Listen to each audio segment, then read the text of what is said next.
الطفل عليه السلام، وبالأسماء التي دعاك بها سيدنا يوشع عليه السلام، وبالأسماء التي دعاك بها سيدنا عيسى عليه السلام، وبالأسماء التي دعاك بها سيدنا محمد صلى الله عليه وسلم،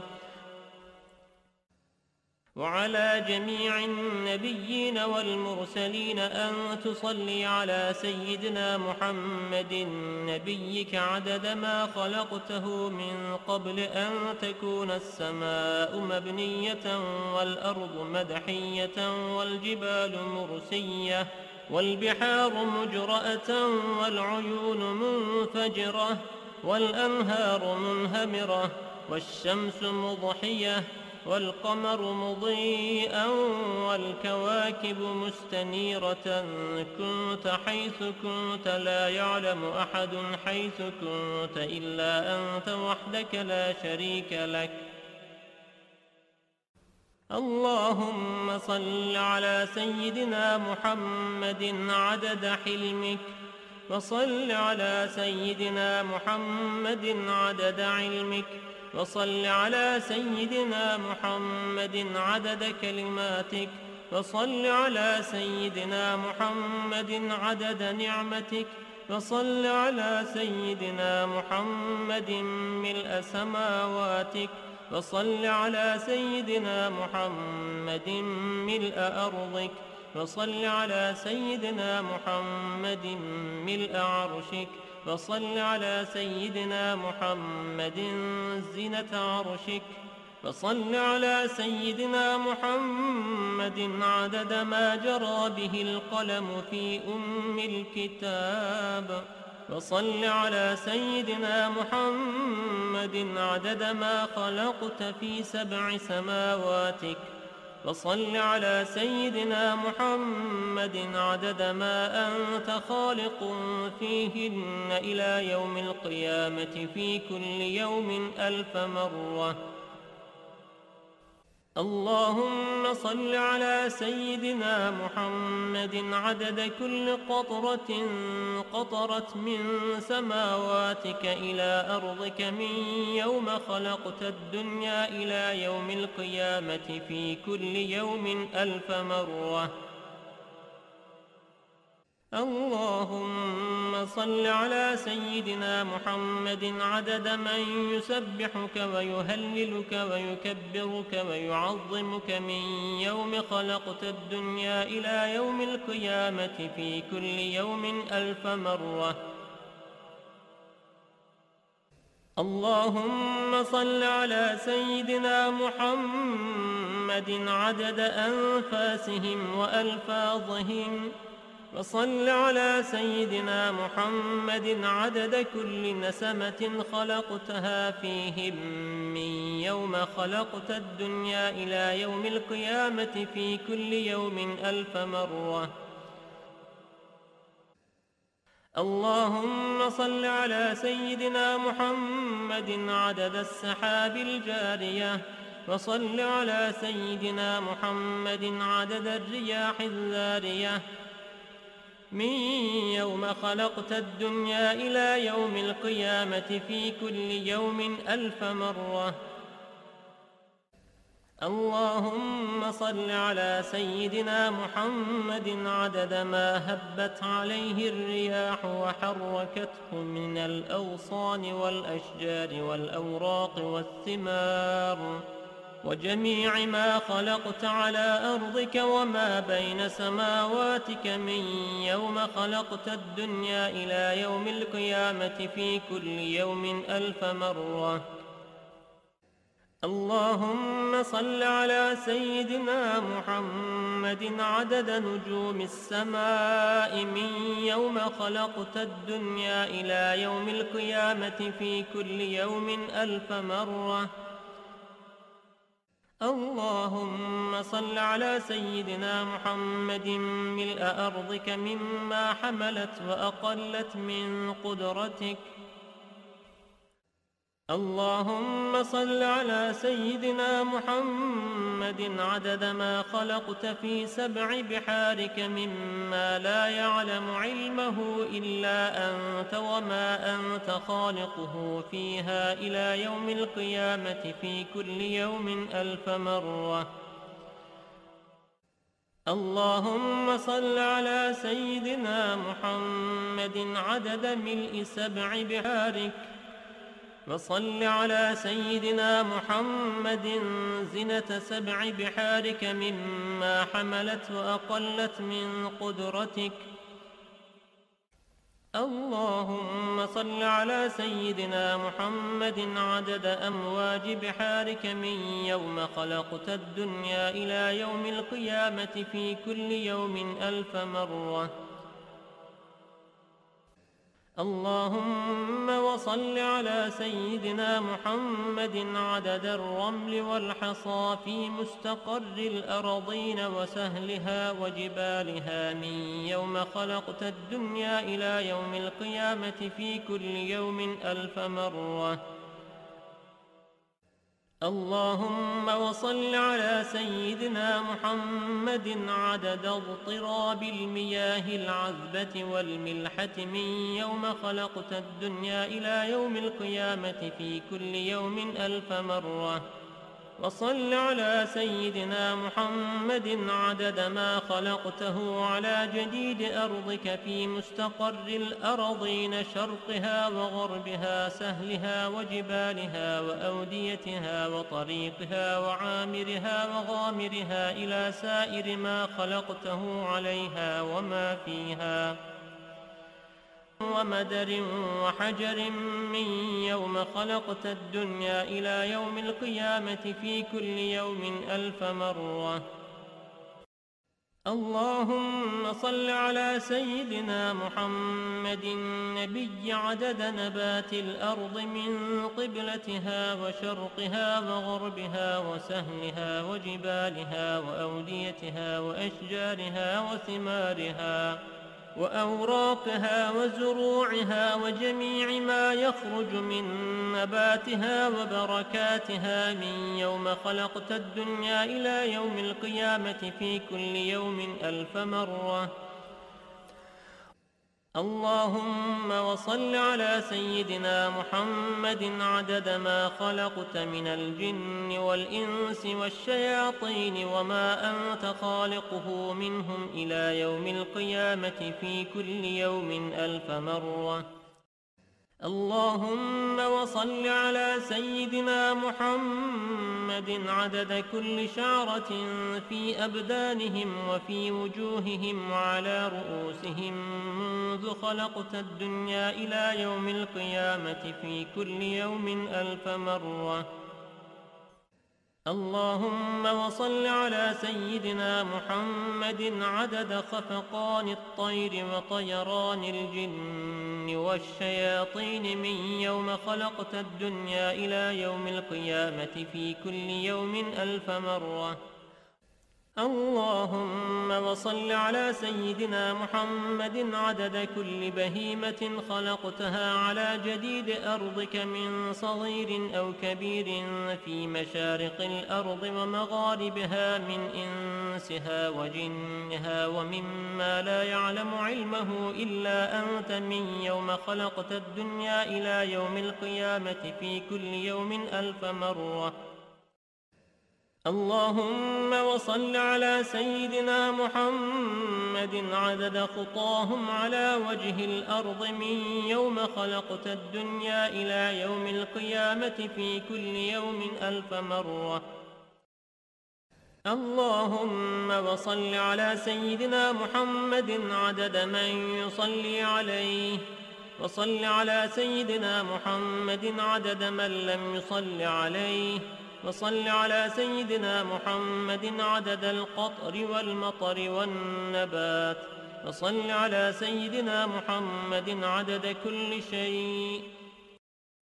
اللهم وصل على سيدنا محمد في الليل إذا يغشى، وصل على سيدنا محمد في النهار إذا تجلى، وصل على سيدنا محمد في الآخرة والأولى وصل على سيدنا محمد شابا زكيا وصل على سيدنا محمد كهلا مرضيا وصل على سيدنا محمد منذ كان في المهد صبيا وصل على سيدنا محمد حتى لا يبقى من الصلاة شيء. اللهم وأعط سيدنا محمدا المقام المحمود الذي وعدته، الذي إذا قال صدقته وإذا سأل أعطيته. اللهم وأعظم برهانه وشرف بنياه وأبلج حجته وبين فضيلته. اللهم وتقبل شفاعته في أمته واستعملنا بسنته وتوفنا على ملته واحشرنا في زمرته وتحت لوائه واجعلنا من رفقائه وأوردنا حوضه واسقنا بكأسه وانفعنا بمحبته اللهم آمين. وأسألك بأسمائك التي دعوتك بها أن تصلي على سيدنا محمد عدد ما وصفت ومما لا يعلم علمه إلا أنت، أن ترحمني وتتوب علي وتعافيني من جميع البلاء والبلوى، وأن تغفر لي وترحم المؤمنين والمؤمنات والمسلمين والمسلمات الأحياء منهم والأموات، وأن تغفر لعبدك المذنب الخاطئ الضعيف وأن تتوب عليه إنك غفور رحيم. اللهم آمين يا رب العالمين. قال رسول الله صلى الله عليه وسلم: من قرأ هذه الصلاة مرة واحدة كتب الله له ثواب حجة مقبولة وثواب من أعتق رقبة من ولد إسماعيل عليه السلام. فيقول الله تعالى: يا ملائكتي هذا عبد من عبادي أكثر الصلاة على حبيبي محمد، فوعزتي وجلالي ووجودي ومجدي وارتفاعي لأعطينه بكل حرف صلى قصرا في الجنة، وليأتيني يوم القيامة تحت لواء الحمد نور وجهه كالقمر ليلة البدر وكفه في كف حبيبي محمد. هذا لمن قالها كل يوم جمعة له هذا الفضل، والله ذو الفضل العظيم. اللهم إني أسألك بحق ما حمل كرسيك من عظمتك وقدرتك وجلالك وبهائك وسلطانك، وبحق اسمك المخزون المكنون الذي سميت به نفسك وأنزلته في كتابك واستأثرت به في علم الغيب عندك، أن تصلي على سيدنا محمد عبدك ورسولك. وأسألك باسمك الذي إذا دعيت به أجبت وإذا سئلت به أعطيت. وأسألك باسمك الذي وضعته على الليل فأظلم وعلى النهار فاستنار وعلى السماوات فاستقلت وعلى الأرض فاستقرت وعلى الجبال فرست وعلى الصعبة فذلت وعلى ماء السماء فسكبت وعلى ماء السحاب فأمطرت. وأسألك بما سألك به سيدنا محمد نبيك، وأسألك بما سألك به سيدنا آدم نبيك، وأسألك بما سألك به أنبياؤك ورسلك وملائكتك المقربون صلى الله عليهم أجمعين. وأسألك بما سألك به أهل طاعتك أجمعين أن تصلي على سيدنا محمد وعلى آل سيدنا محمد عدد ما خلقت من قبل أن تكون السماء مبنية والأرض مطحية والجبال مرسية والعيون منفجرة والأنهار منهمرة والشمس مضحية والقمر مضيئا والكواكب منيرة.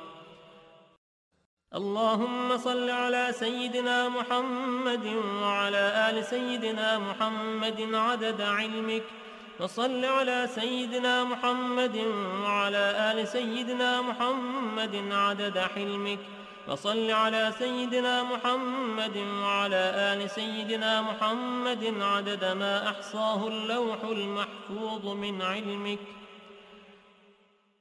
اللهم صل على سيدنا محمد وعلى آل سيدنا محمد عدد ما جرى به القلم في أم الكتاب عندك، وصل على سيدنا محمد وعلى آل سيدنا محمد ملء سماواتك، وصل على سيدنا محمد وعلى آل سيدنا محمد ملء أرضك، وصل على سيدنا محمد وعلى آل سيدنا محمد ملء ما أنت خالقه من يوم خلقت الدنيا إلى يوم القيامة.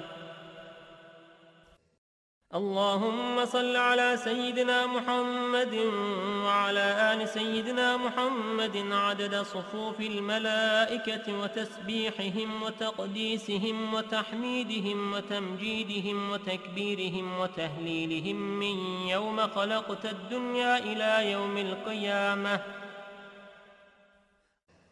اللهم صل على سيدنا محمد وعلى آل سيدنا محمد عدد السحاب الجارية والرياح الزارية من يوم خلقت الدنيا إلى يوم القيامة. اللهم صل على سيدنا محمد وعلى آل سيدنا محمد عدد كل قطرة تقطر من سماواتك إلى أرضك وما تقطر إلى يوم القيامة.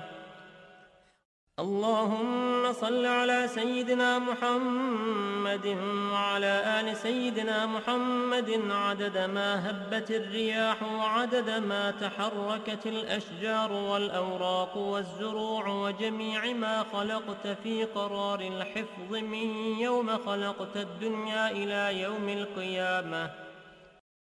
اللهم صل على سيدنا محمد وعلى آل سيدنا محمد عدد القطر والمطر والنبات من يوم خلقت الدنيا إلى يوم القيامة. اللهم صل على سيدنا محمد وعلى آل سيدنا محمد عدد النجوم في السماء من يوم خلقت الدنيا إلى يوم القيامة. اللهم صل على سيدنا محمد وعلى آل سيدنا محمد عدد ما خلقت في بحارك السبعة مما لا يعلم علمه إلا أنت وما أنت خالقه إلى يوم القيامة. اللهم صل على سيدنا محمد وعلى آل سيدنا محمد عدد الرمل والحصى في مشارق الأرض ومغاربها. اللهم صل على سيدنا محمد وعلى آل سيدنا محمد عدد ما خلقت من الجن والإنس وما أنت خالقه إلى يوم القيامة. اللهم صل على سيدنا محمد وعلى آل سيدنا محمد عدد أنفاسهم وألفاظهم وألحاظهم من يوم خلقت الدنيا إلى يوم القيامة. اللهم صل على سيدنا محمد وعلى آل سيدنا محمد عدد طيران الجن والملائكة من يوم خلقت الدنيا إلى يوم القيامة. اللهم صل على سيدنا محمد وعلى آل سيدنا محمد عدد الطيور والهوام وعدد الوحوش والآكام في مشارق الأرض ومغاربها. اللهم صل على سيدنا محمد وعلى آل سيدنا محمد عدد الأحياء والأموات. اللهم صل على سيدنا محمد وعلى آل سيدنا محمد عدد ما أظلم عليه الليل وأشرق عليه النهار من يوم خلقت الدنيا إلى يوم القيامة. اللهم صل على سيدنا محمد وعلى آل سيدنا محمد عدد من يمشي على رجلين ومن يمشي على أربع من يوم خلقت الدنيا إلى يوم القيامة. اللهم صل على سيدنا محمد عدد من صلى عليه من الجن والإنس والملائكة من يوم خلقت الدنيا إلى يوم القيامة. اللهم صل على سيدنا محمد عدد من لم يصل عليه. اللهم صل على سيدنا محمد وعلى آل سيدنا محمد كما يجب أن يصلى عليه. اللهم صل على سيدنا محمد وعلى آل سيدنا محمد كما ينبغي أن يصلى عليه. اللهم صل على سيدنا محمد وعلى آل سيدنا محمد حتى لا يبقى شيء من الصلاة عليه. اللهم صل على سيدنا محمد في الأولين وصل على سيدنا محمد في الآخرين. اللهم صل على سيدنا محمد في الملأ الأعلى إلى يوم الدين. ما شاء الله لا قوة إلا بالله العلي العظيم. وأسألك اللهم بالأسماء التي دعاك بها سيدنا آدم عليه السلام، وبالأسماء التي دعاك بها سيدنا نوح عليه السلام، وبالأسماء التي دعاك بها سيدنا هود عليه السلام، وبالأسماء التي دعاك بها سيدنا إبراهيم عليه السلام، وبالأسماء التي دعاك بها سيدنا صالح عليه السلام، وبالأسماء التي دعاك بها سيدنا يونس عليه السلام، وبالأسماء التي دعاك بها سيدنا أيوب عليه السلام، وبالأسماء التي دعاك بها سيدنا يعقوب عليه السلام، وبالأسماء التي دعاك بها سيدنا يوسف عليه السلام، وبالأسماء التي دعاك بها سيدنا موسى عليه السلام، وبالأسماء التي دعاك بها سيدنا هارون عليه السلام، وبالأسماء التي دعاك بها سيدنا شعيب عليه السلام، وبالأسماء التي دعاك بها سيدنا إسماعيل عليه السلام، وبالأسماء التي دعاك بها سيدنا داود عليه السلام، وبالأسماء التي دعاك بها سيدنا سليمان عليه السلام، وبالأسماء التي دعاك بها سيدنا زكريا عليه السلام، وبالأسماء التي دعاك بها سيدنا يحيى عليه السلام، وبالأسماء التي دعاك بها سيدنا أرميا عليه السلام، وبالأسماء التي دعاك بها سيدنا شعياء عليه السلام، وبالأسماء التي دعاك بها سيدنا إلياس عليه السلام، وبالأسماء التي دعاك بها سيدنا اليسع عليه السلام، وبالأسماء التي دعاك بها سيدنا ذو الكفل عليه السلام، وبالأسماء التي دعاك بها سيدنا يوشع عليه السلام، وبالأسماء التي دعاك بها سيدنا عيسى عليه السلام، وبالأسماء التي دعاك بها سيدنا محمد صلى الله عليه وسلم،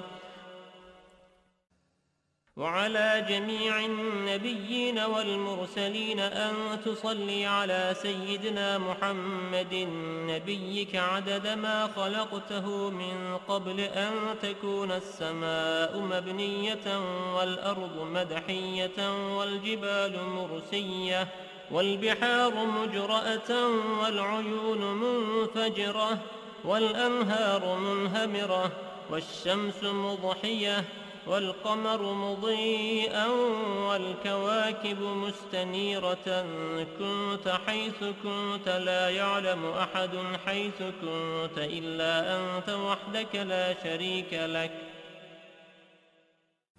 اللهم صل على سيدنا محمد عدد حلمك، وصل على سيدنا محمد عدد علمك، وصل على سيدنا محمد عدد كلماتك، وصل على سيدنا محمد عدد نعمتك، وصل على سيدنا محمد ملء سماواتك، وصل على سيدنا محمد ملء أرضك، وصل على سيدنا محمد ملء عرشك، وصل على سيدنا محمد زينة عرشك، وصل على سيدنا محمد عدد ما جرى به القلم في الكتاب، وصل على سيدنا محمد عدد ما خلقت في 7 سماواتك،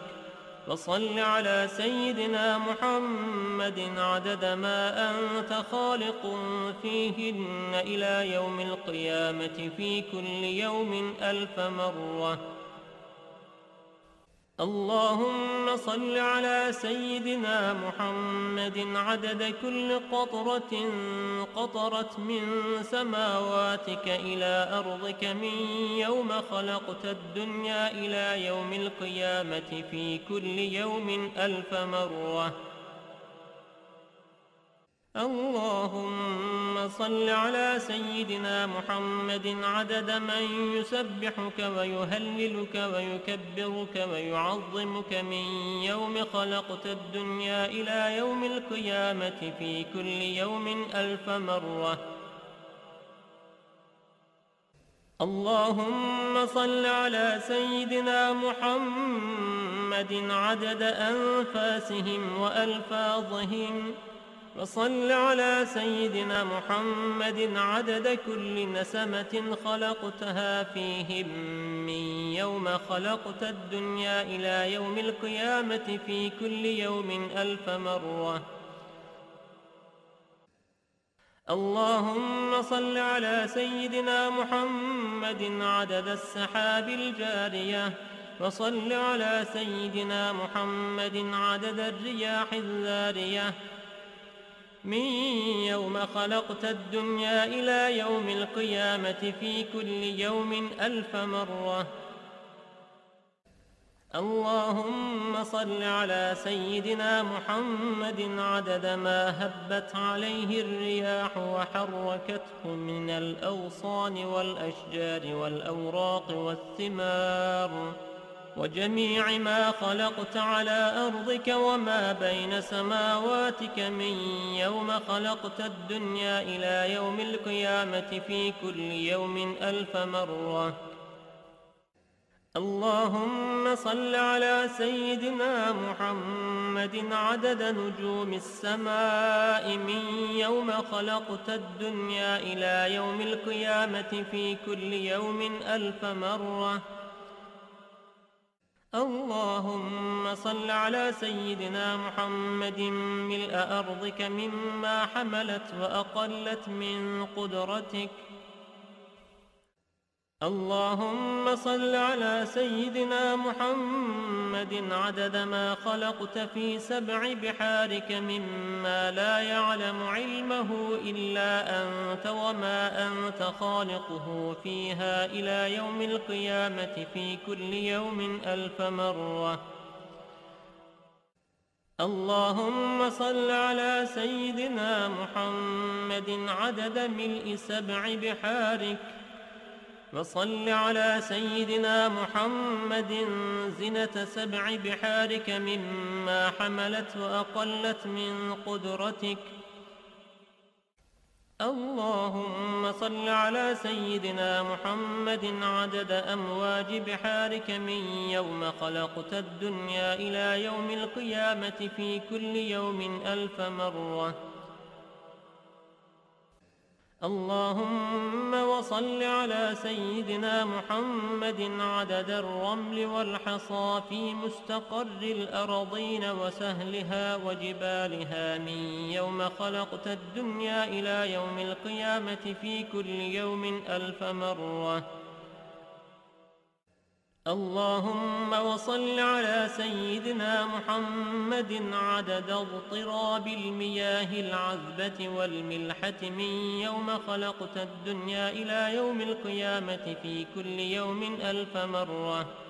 وصل على سيدنا محمد عدد ما خلقته على جديد أرضك في مستقر الأرضين شرقها وغربها سهلها وجبالها وأوديتها وطريقها وعامرها وغامرها إلى سائر ما خلقته عليها وما فيها ومدر وحجر من يوم خلقت الدنيا إلى يوم القيامة في كل يوم 1000 مرة. اللهم صل على سيدنا محمد النبي عدد نبات الأرض من قبلتها وشرقها وغربها وسهلها وجبالها وأوديتها وأشجارها وثمارها وأوراقها وزروعها وجميع ما يخرج من نباتها وبركاتها من يوم خلقت الدنيا إلى يوم القيامة في كل يوم 1000 مرة. اللهم وصل على سيدنا محمد عدد ما خلقت من الجن والإنس والشياطين وما أنت خالقه منهم إلى يوم القيامة في كل يوم 1000 مرة. اللهم وصل على سيدنا محمد عدد كل شعرة في أبدانهم وفي وجوههم وعلى رؤوسهم منذ خلقت الدنيا إلى يوم القيامة في كل يوم 1000 مرة.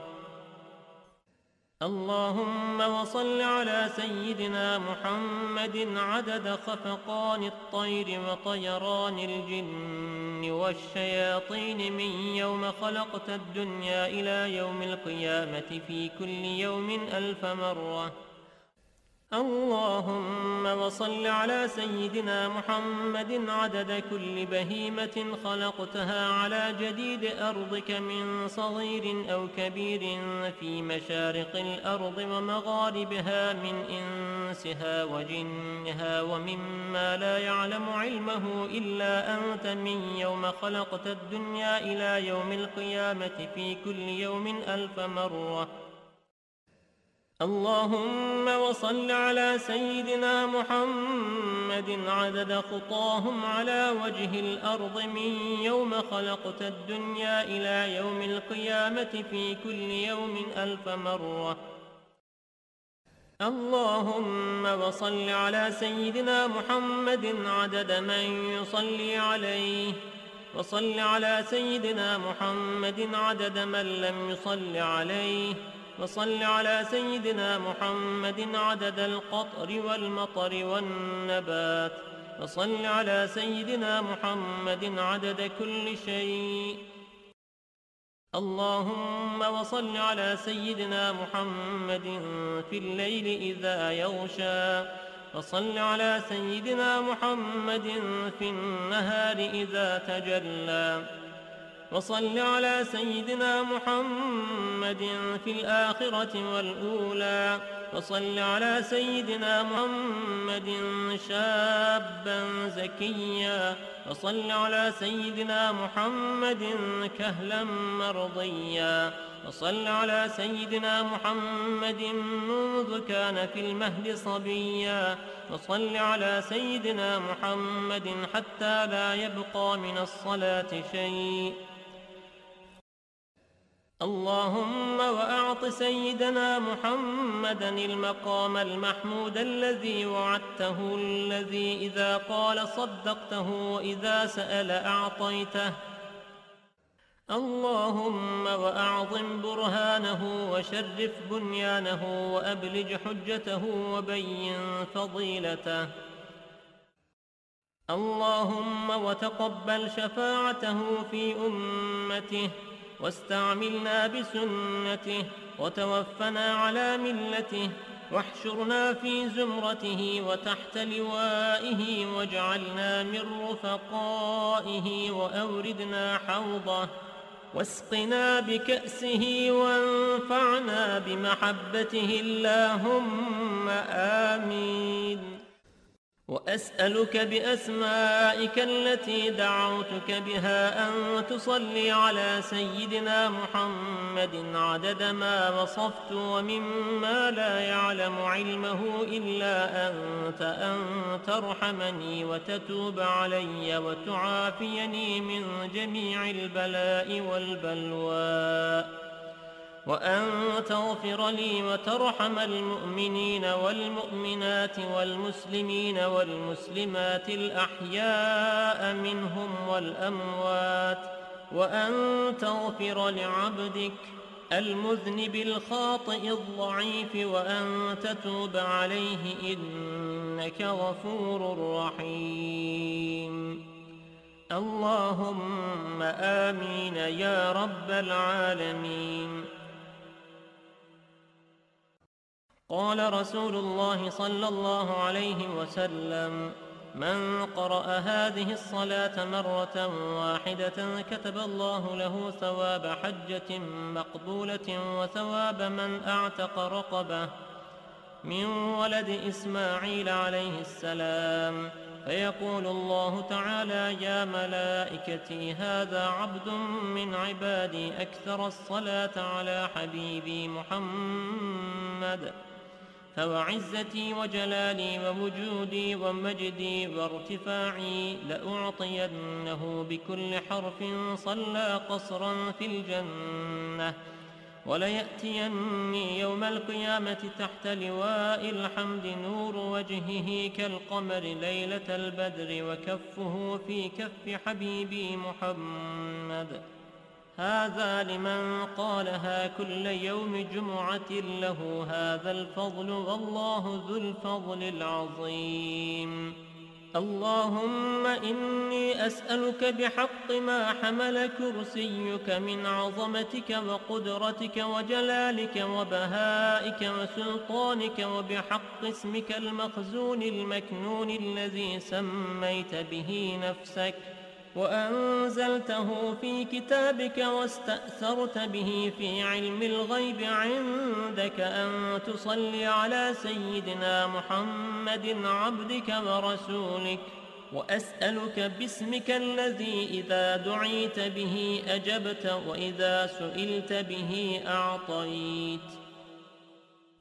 وأسألك باسمك الذي وضعته على الليل فأظلم، وعلى النهار فاستنار، وعلى السماوات فاستقلت، وعلى الأرض فاستقرت، وعلى الجبال فرست، وعلى الصعبة فذلت، وعلى ماء السماء فسكبت، وعلى ماء السحاب فأمطرت. وأسألك بما سألك به سيدنا محمد نبيك، وأسألك بما سألك به سيدنا آدم نبيك، وأسألك بما سألك به أنبياؤك ورسلك وملائكتك المقربون صلى الله عليهم أجمعين. وأسألك بما سألك به أهل طاعتك أجمعين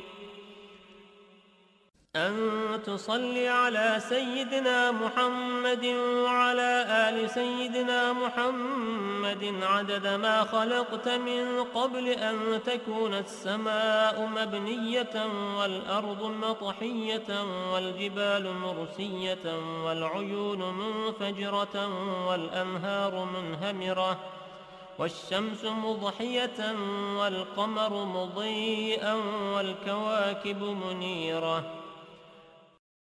اللهم صل على سيدنا محمد وعلى آل سيدنا محمد عدد علمك، وصل على سيدنا محمد وعلى آل سيدنا محمد عدد حلمك، وصل على سيدنا محمد وعلى آل سيدنا محمد عدد ما أحصاه اللوح المحفوظ من علمك. اللهم صل على سيدنا محمد وعلى آل سيدنا محمد عدد ما جرى به القلم في أم الكتاب عندك، وصل على سيدنا محمد وعلى آل سيدنا محمد ملء سماواتك، وصل على سيدنا محمد وعلى آل سيدنا محمد ملء أرضك، وصل على سيدنا محمد وعلى آل سيدنا محمد ملء ما أنت خالقه من يوم خلقت الدنيا إلى يوم القيامة. اللهم صل على سيدنا محمد وعلى آل سيدنا محمد عدد صفوف الملائكة وتسبيحهم وتقديسهم وتحميدهم وتمجيدهم وتكبيرهم وتهليلهم من يوم خلقت الدنيا إلى يوم القيامة. اللهم صل على سيدنا محمد وعلى آل سيدنا محمد عدد السحاب الجارية والرياح الزارية من يوم خلقت الدنيا إلى يوم القيامة. اللهم صل على سيدنا محمد وعلى آل سيدنا محمد عدد كل قطرة تقطر من سماواتك إلى أرضك وما تقطر إلى يوم القيامة. اللهم صل على سيدنا محمد وعلى آل سيدنا محمد عدد ما هبت الرياح وعدد ما تحركت الأشجار والأوراق والزروع وجميع ما خلقت في قرار الحفظ من يوم خلقت الدنيا إلى يوم القيامة. اللهم صل على سيدنا محمد وعلى آل سيدنا محمد عدد القطر والمطر والنبات من يوم خلقت الدنيا إلى يوم القيامة. اللهم صل على سيدنا محمد وعلى آل سيدنا محمد عدد النجوم في السماء من يوم خلقت الدنيا إلى يوم القيامة. اللهم صل على سيدنا محمد وعلى آل سيدنا محمد عدد ما خلقت في بحارك السبعة مما لا يعلم علمه إلا أنت وما أنت خالقه إلى يوم القيامة. اللهم صل على سيدنا محمد وعلى آل سيدنا محمد عدد الرمل والحصى في مشارق الأرض ومغاربها. اللهم صل على سيدنا محمد وعلى آل سيدنا محمد عدد ما خلقت من الجن والإنس وما أنت خالقه إلى يوم القيامة. اللهم صل على سيدنا محمد وعلى آل سيدنا محمد عدد أنفاسهم وألفاظهم وألحاظهم من يوم خلقت الدنيا إلى يوم القيامة. اللهم صل على سيدنا محمد وعلى آل سيدنا محمد عدد طيران الجن والملائكة من يوم خلقت الدنيا إلى يوم القيامة. اللهم صل على سيدنا محمد وعلى آل سيدنا محمد عدد الطيور والهوام وعدد الوحوش والآكام في مشارق الأرض ومغاربها. اللهم صل على سيدنا محمد وعلى آل سيدنا محمد عدد الأحياء والأموات. اللهم صل على سيدنا محمد وعلى آل سيدنا محمد عدد ما أظلم عليه الليل وأشرق عليه النهار من يوم خلقت الدنيا إلى يوم القيامة. اللهم صل على سيدنا محمد وعلى آل سيدنا محمد عدد من يمشي على رجلين ومن يمشي على أربع.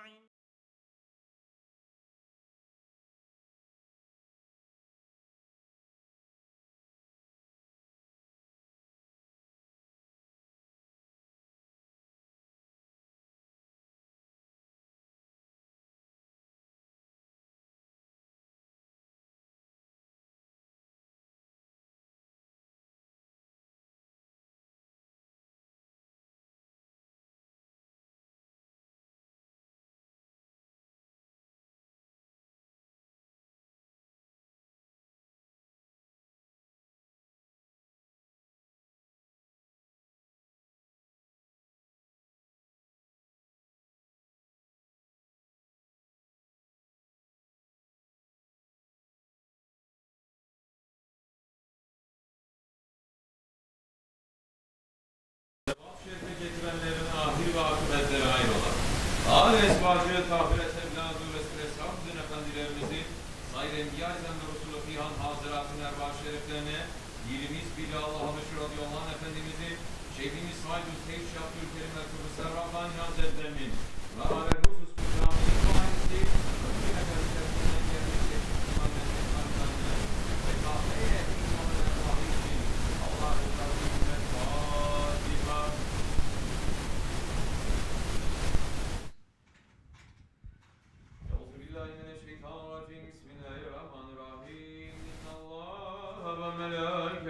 يصلون على النبي يا أيها الذين آمنوا صلوا عليه وسلموا تسليما اللهم صل على سيدنا محمد وعلى آل سيدنا محمد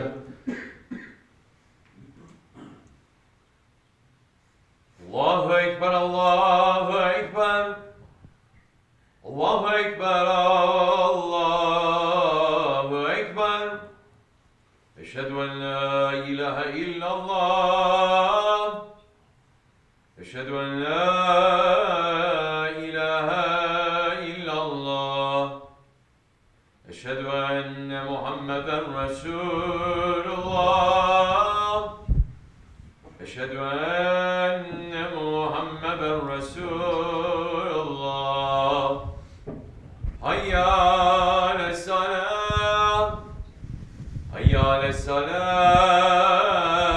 الصلاة حي على الفلاح حي على الفلاح الله أكبر الله أكبر لا إله إلا الله لا إله إلا الله سيدنا محمد رسول الله صلى الله عليه وسلم الحمد لله الحمد لله الحمد لله رب العالمين والصلاة والسلام على رسولنا محمد وعلى آله وصحبه أجمعين نحمد الله تعالى ونستغفر ونشهد أن لا إله إلا الله وحده لا شريك له ونشهد أن سيدنا محمدا عبده وحبيبه ورسوله صلى الله عليه وعلى آله وأزواجه وأصحابه تابعين خلفاء الراشدين المهديين من بعده وزمت على تحقيق أعز من بعنة خلفاء الرسول على تحقيق أمير المؤمنين حضرة أبو بكر وعمر وعثمان وعلي وعلى بقية صحابة التابعين رضوان الله تعالى عليهم أجمعين يا أيها المؤمنون الحاضرون اتقوا الله تعالى وإن الله حمى الذين اتقوا الذين هم محسنون الحمد لله رب العالمين والصلاة والسلام على أشرف الأنبياء والمرسلين Sayyidina Maulana Muhammadin wa ala alihi wa sahbihi ajma'in. Bismillahir Rahmanir Rahim. All praises are due to Allah, to whom belongs whatever is in the earth, whatever is in the heavens, and whatever is in the earth. And to him belongs all praise in the Akhirat. He is full of wisdom, acquainted with all things. He knows what goes down into the earth and what comes out of it, and what comes down from the skies and what goes up to them. And he is the most merciful, the forgiving. The unbelievers say, the hour will not come to us. Say, yes, by my Lord, it will definitely come upon you. Allah is the knower of the unseen. Not absent from him is an atom's weight within the heavens or the earth, nor anything smaller than that or bigger, except that it is in a clear record, that he may reward those who believe and do good deeds. For them is forgiveness and noble provision. Rizqun Kareem. Sadaqallahu al-Azim. May all peace and blessings be upon our Master, Sayyidina Muhammad alayhi salatu wasalam. Hazrati Ali Karamallahu Wajha describing him, alayhi salatu wasalam, saying, he was not too tall nor too short. He was medium-sized. His hair was not short and curly, but had curls. His face was not narrow, nor was it fully round, but there was a roundness to it. His skin was white and rosy. His eyes were black. He had long eyelashes. He was big-boned and had wide shoulders. He had no body hair except in the middle of his chest. He had thick hands and feet. When he walked inclined, as if walking down from a high place. When he looked at someone, he looked at them in full face. Between his shoulders was a seal of prophecy, the sign that he was the last of the prophets. He was the most generous-hearted of men, the most truthful of them in speech, the most mild-tempered of them, and the noblest of them in lineage. Whoever saw him unexpectedly was in awe of him, and whoever associated with him familiarly loved him.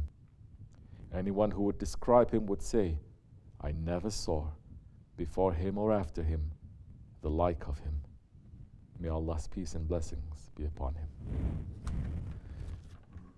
And may peace and blessings be upon his noble family and his blessed companions, especially upon the Khulafa Rashidin, Hazrati Abu Bakr Siddiq, Hazrati Umar al-Faruq, Hazrati Osmanlı Ghani, and Hazrati Ali al-Murtaza, and all those who follow them sincerely until the last days. O believers, believers should not die without the love of Allah and His Prophet and their friends in our hearts. That love is the only thing that makes the life of this world bearable and worth living. Without that love, this dunya is going to drag us inside, and we will die, and we will live and we'll die without any hope. Holy Prophet ﷺ is saying, love Allah for the favors that He grants you. Love me for the love of Allah. And love my Ahlul Bayt for my love. And He's saying, alayhi salatu wasalam, none of you has faith until I am more beloved to him than his children, his father, and all of humanity. And the Holy Prophet ﷺ is teaching us a dua, saying, Ya Rabbi, grant me your love. Grant me that I love those who love you. Grant me that I might do the deeds that win your love. Make your love dearer to me than the love of myself, my family, and wealth.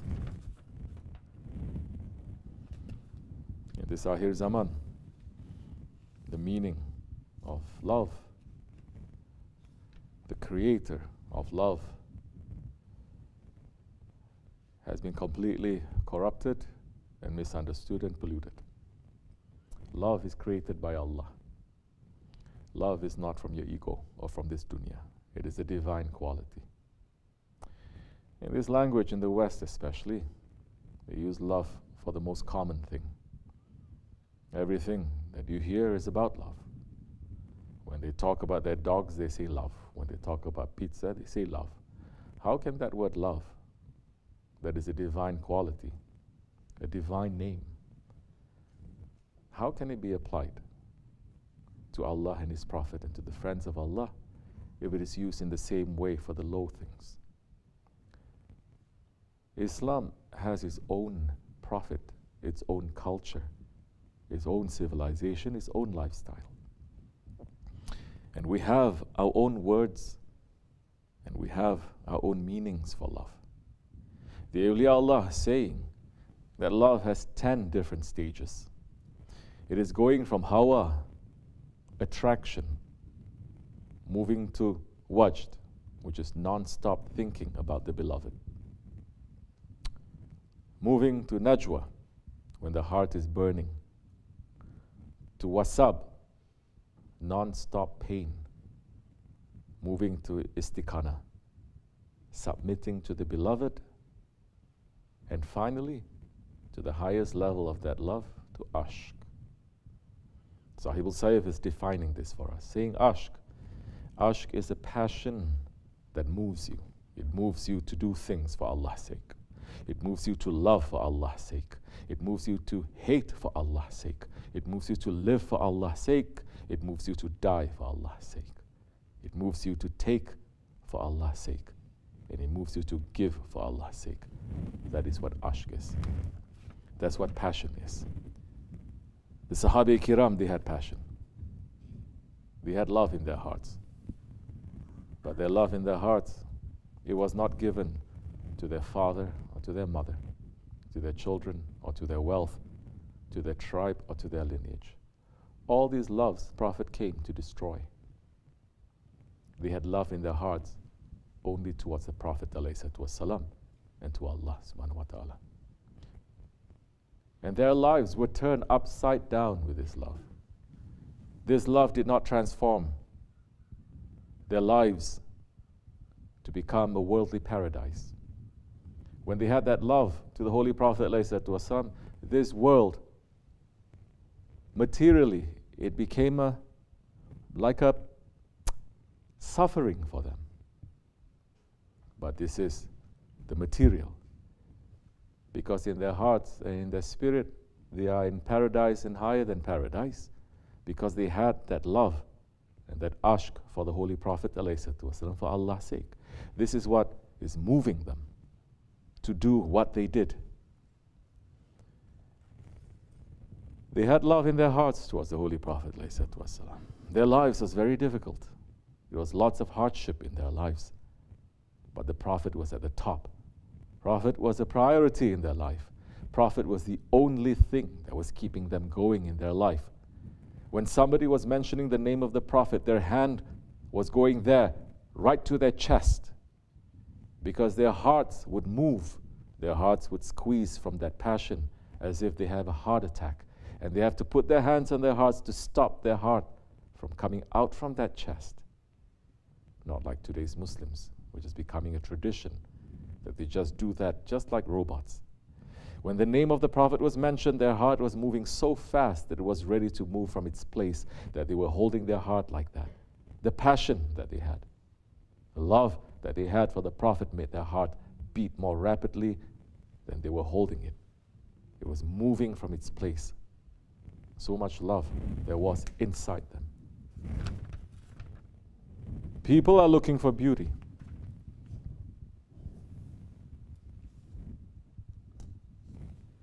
Beauty is the creation of Allah. And Allah loves beauty. It is something that is given to everything. And it is something, the appreciation of it is given especially to mankind. This is a beautiful way to live. To love Allah, to love His Prophet, to love your guide more than yourself. Isn't the highest form of humanity to live not for your ego and not for your desires, not for your dunya, but for others, and to serve your Lord? Isn't that the essence of every wisdom, of every teaching? To sacrifice yourself for the one that you love. That is Islam. That is the truth of Islam. That is the way of the Holy Prophet. That is the way of the Ahlul Bayt. And that is the way of the Sahabi Kiram. But people became slave to what they think Islam is. They follow a faith that they have constructed for themselves, a faith that is put together with bits and pieces of things that they have heard in their lives. Because they refuse tradition of 1400 years. You refuse the alims and the scholars of 1400 years. You refuse the righteous and the awliya of 1400 years, because today's Muslims think we know better than all of them put together. We learn Islam only from ourselves and not from others. And everyone thinks we have a direct connection to Allah, and we have a direct connection to what Allah wants us to do. So we read the Quran, we read some hadith, we listen to some YouTube lecture, and that becomes our belief. That becomes our iman. That is not real iman, because it is not iman in Allah. It is not the iman that the Prophet, who is a prophet of faith, that he came to teach us. It is an iman that we invented to ourselves, which is in reality, it becomes an idol. The ashq, it comes to break that idol. That is why every awliya, every friend of Allah, they are saying, leave that fake religion you make to yourself and now submit yourself to the real faith. That is why the great wali, Sultan Bahu, is saying, believers, pray to Allah for the protection of iman. But very few pray for the gift of his ashq. I am ashamed at what they ask for, even more at what they are willing to give up. Their iman has no idea of where ashq can take us. Ya Rabbi, keep my ashq for you alive. Bahu is saying, I will sell my iman for that price. Holy Prophet ﷺ came to break the idols. And that message to break the idols, it is still continuing. And it will continue until Judgment Day. Not just in the Kaaba, but the idols that sits in our hearts, that every day we're worshipping to and we're adding it to. Holy Prophet ﷺ came to break the idol of false selves, false identities that we have made for ourselves, and to give us our reality. This is why Maulana Rumi is saying, say Bismillah like the Imam does when he cuts the animal. Bismillah to your ego and find your real name. When the Sahabi Kiram, when they found their real names, when they found their realities, it was found through the ashq of the Holy Prophet ﷺ. And in reality, it is that ashq that brings a person to honor and safety in the divine presence. The Holy Prophet ﷺ said, O people, listen to this, understand it and know it. Allah has servants who are neither prophets nor martyrs, and whom the prophets and the martyrs, they yearn to be like, due to their seat and to their nearness to Allah. One of the Bedouin Arabs who came from among the most isolated of people twisted his hand at the Prophet and said, Ya Rasulullah, people from humankind who are neither prophets nor martyrs, and yet the prophets and the martyrs, they are eager to be like them due to their seat and proximity in relation to Allah. Describe them for us. And the Prophet's face showed delight at the Bedouin's question, and he said, they are of the strangers from this and that land. They frequent this or that tribe without belonging to them. They do not have family connections amongst themselves. They love one another for Allah's sake. They are of pure intent towards one another. On the day of resurrection, Allah will place for them pedestals, columns of light, upon which he will make them sit, and he will turn their faces and clothes into light. On the day of resurrection, the people will be terrified, but not those ones. They are Allah's friends. They are the awliya, whom fear comes not, nor do they grieve. Look at this hadith carefully. Holy Prophet ﷺ, he is delighted to describe these beloveds of Allah.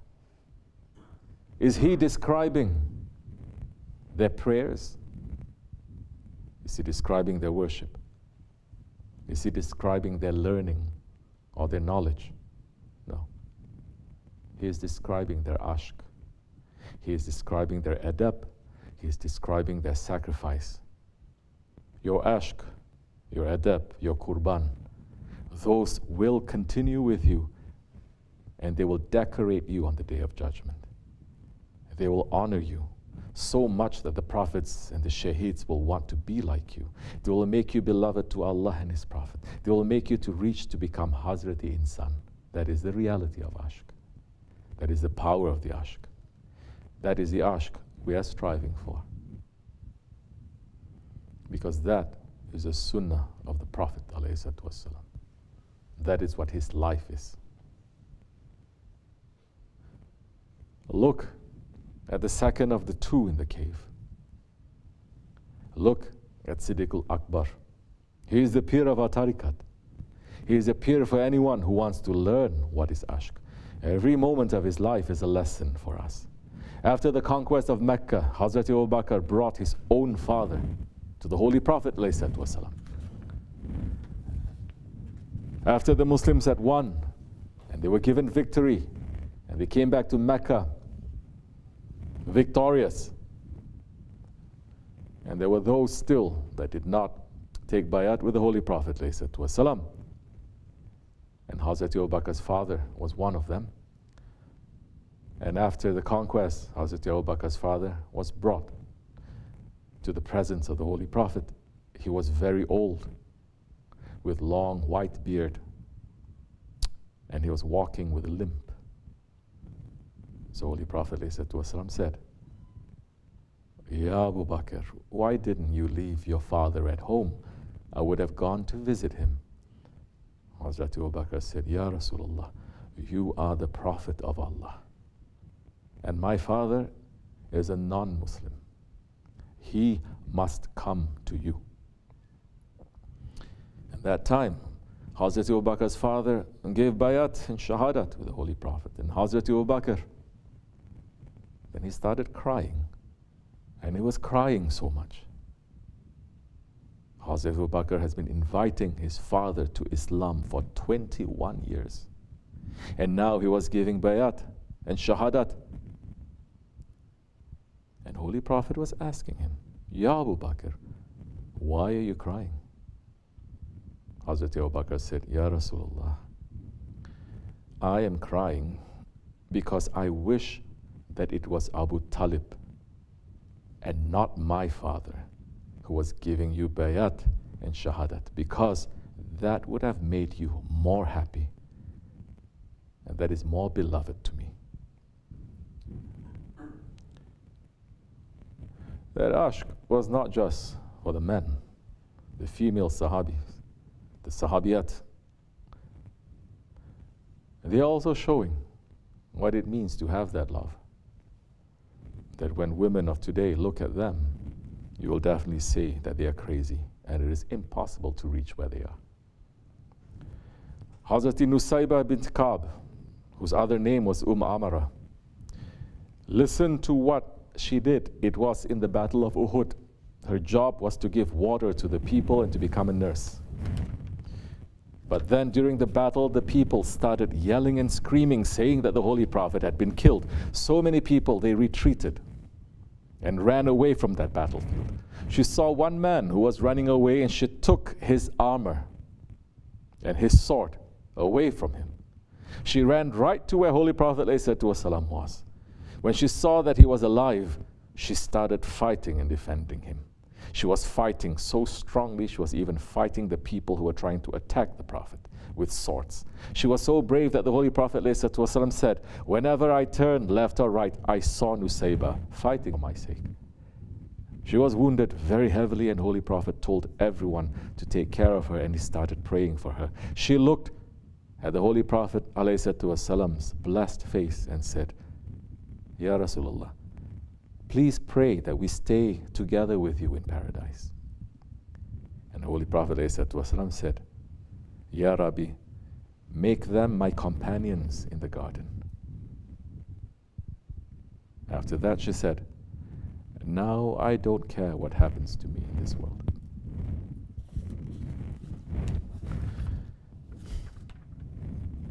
This ashq makes this world worth living. Without this, you're like a dead person.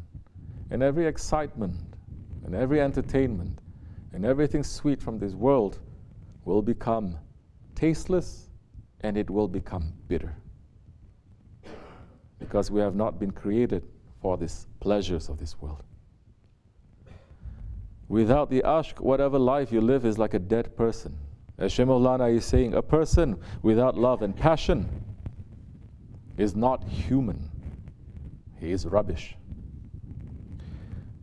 Allah subhanahu wa ta'ala has blessed us to be in the sohbat of His friends. He has blessed us to be in the sohbat of Sahibul Sayf. He taught us what ashq is, and not through the book. He taught us what ashq is through His life.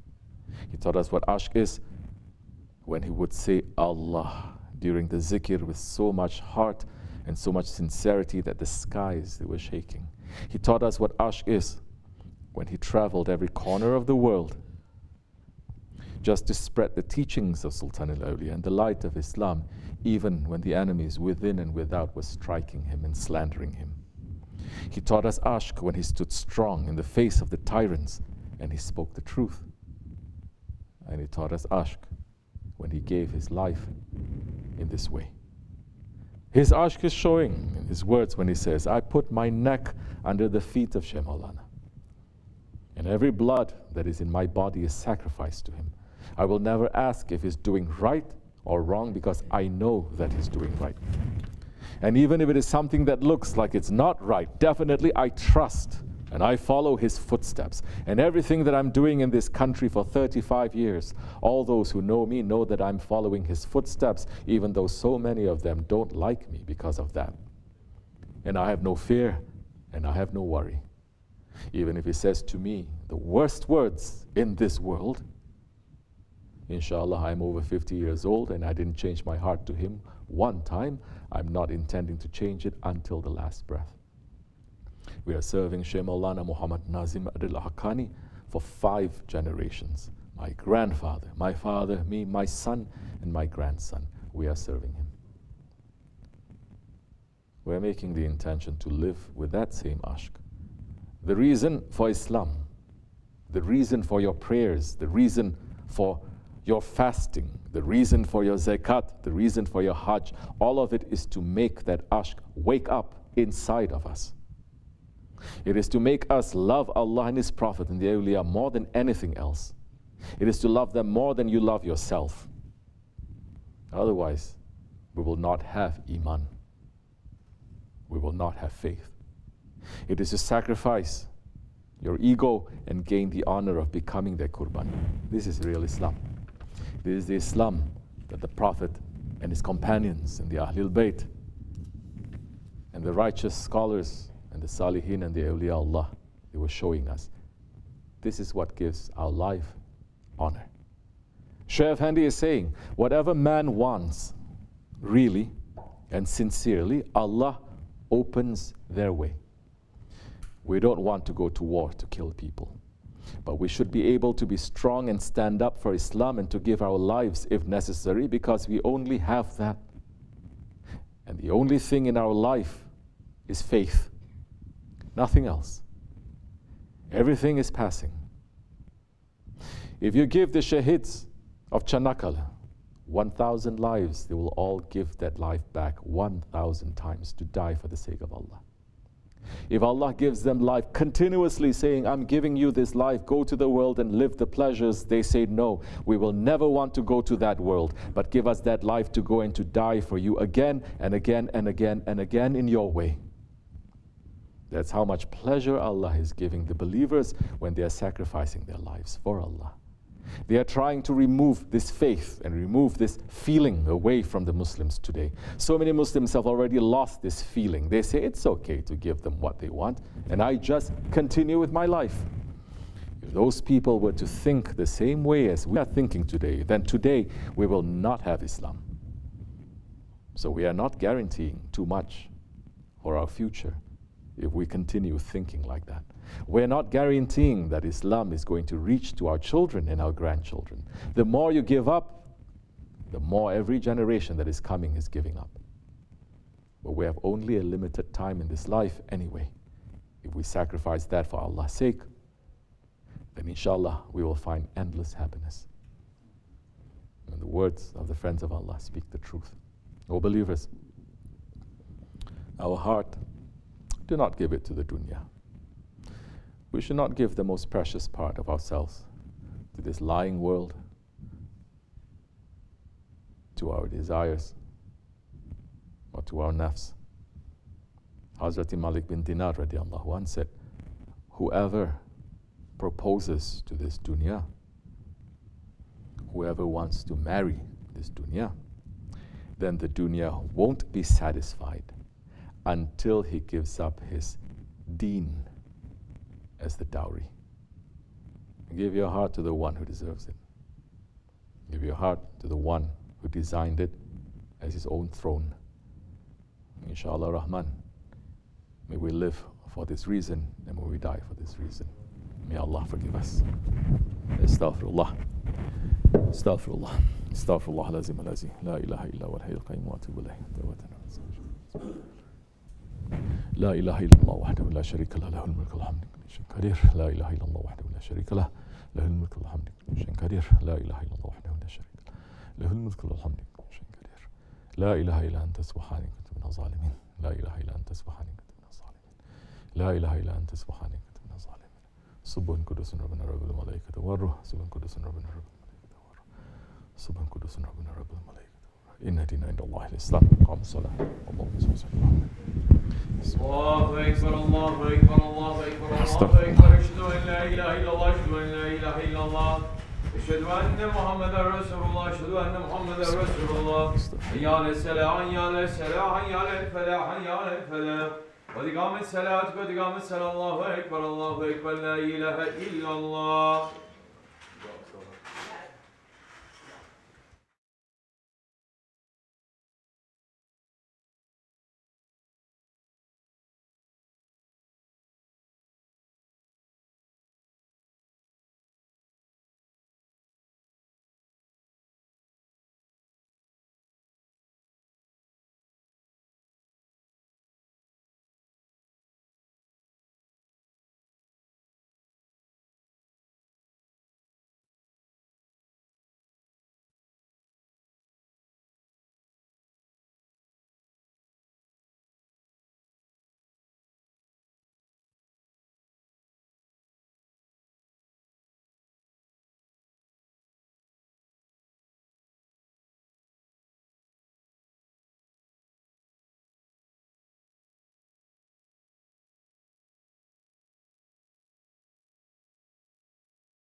elhamdülillahi ve la ilahe illallah vallahu ekber ve la havle ve la kuvvete illa billahil azim. Euzubillahimineşşeytanirracim. Bismillahirrahmanirrahim. Ve ilâk ve nevâdün la ilahe illa ve rahmanirrahim. Allahu la ilahe illa ve la yukayyum.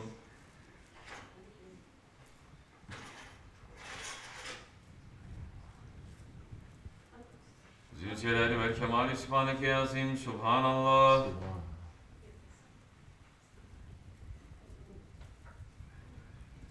Ala nimetil İslam ve şerefli iman daimen elhamdülillah.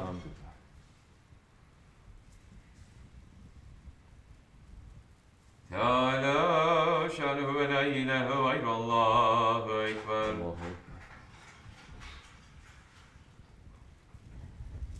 Allahu ekber kebira velhamdülillahi kesira ve subhanallah ma sena la ilahe illallah vallahu la şerike la lehul mulk ve lehul hamdu ve huve ala kulli şeyin kadir. Subhane rabbiyel aliyyil vehhab.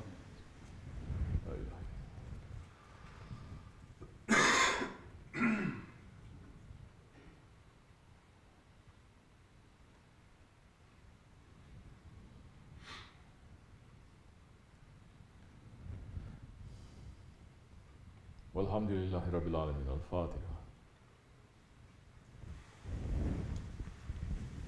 Euzubillahimineşşeytanirracim. Bismillahirrahmanirrahim. Amener Resulü bima unzile ileyhi min Rabbi vel mu'minun. Kulun amene billahi ve melaiketi ve kütübihi ve rusulihi. La nüfergu beyne hadin min rusuli ve galu semina ve atanu franeke Rabbena ve ileykel masir. La yükellifullahu nefsen illa vus'aha ma kesebet ve aleyha ma iktesebet. ربنا لا تؤاخذنا إن نسينا وأخطأنا ربنا ولا تحمل علينا إصرا كما حملته على الذين من قبلنا ربنا ولا تحملنا ما لا طاقة لنا به واعف عنا واغفر لنا وارحمنا أنت مولانا فانصرنا على القوم الكافرين آمنا بالله صدق الله العظيم بسم الله الرحمن الرحيم قل هو الله أحد الله الصمد لم يلد ولم يولد ولم يكن له كفوا أحد الله أكبر بسم الله الرحمن الرحيم قل هو الله أحد الله الصمد لم يلد ولم يولد ولم يكن له كفوا أحد الله أكبر بسم الله الرحمن الرحيم قل هو الله أحد الله الصمد لم يلد ولم يولد ولم يكن له بسم الله الرحمن الرحيم قل أعوذ برب الفلق من شر ما خلق ومن شر غاسق إذا وقب ومن شر النفاثات في العقد ومن شر حاسد إذا حسد الله أكبر بسم الله الرحمن الرحيم قل أعوذ برب الناس ملك الناس إله الناس من شر الوسواس الخناس الذي يوسوس في صدور الناس من الجنة والناس الله أكبر لا إله إلا الله لا إله إلا الله لا إله إلا الله لا إله إلا الله لا إله إلا الله لا إله إلا الله لا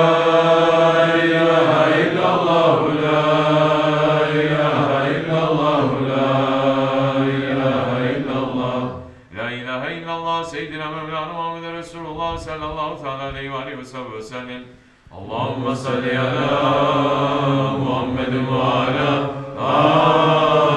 آل محمد وسلم اللهم صل على محمد وعلى آل محمد وسلم اللهم صل على محمد وعلى آل محمد وسلم اللهم صل على محمد وعلى صل على محمد وعلى آل محمد وسلم اللهم صل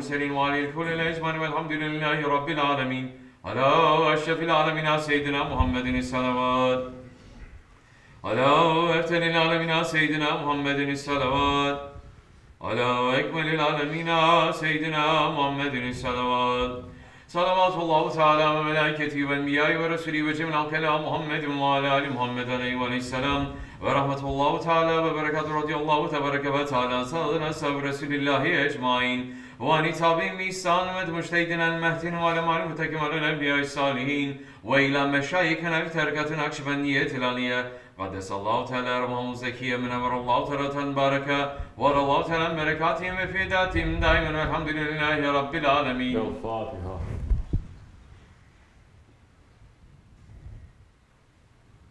فاتحة. اللهم صل على سيدنا محمد النبي الأمي وعلى آله وصحبه وسلم. اللهم صل على سيدنا محمد النبي الأمي وعلى آله وصحبه وسلم. اللهم صل على سيدنا محمد النبي الأمي وعلى آله وصحبه وسلم. اللهم صل على سيدنا محمد النبي الأمي وعلى آله وصحبه وسلم. الله أكبر الله أكبر لا إله إلا الله والله أكبر الله أكبر ولله الحمد. الله أكبر الله أكبر لا إله إلا الله والله أكبر الله أكبر ولله الحمد. الله أكبر الله أكبر لا إله إلا الله والله أكبر. الله أكبر ولله الحمد. إلى شرف المصطفى رسول الله. الفاتحة.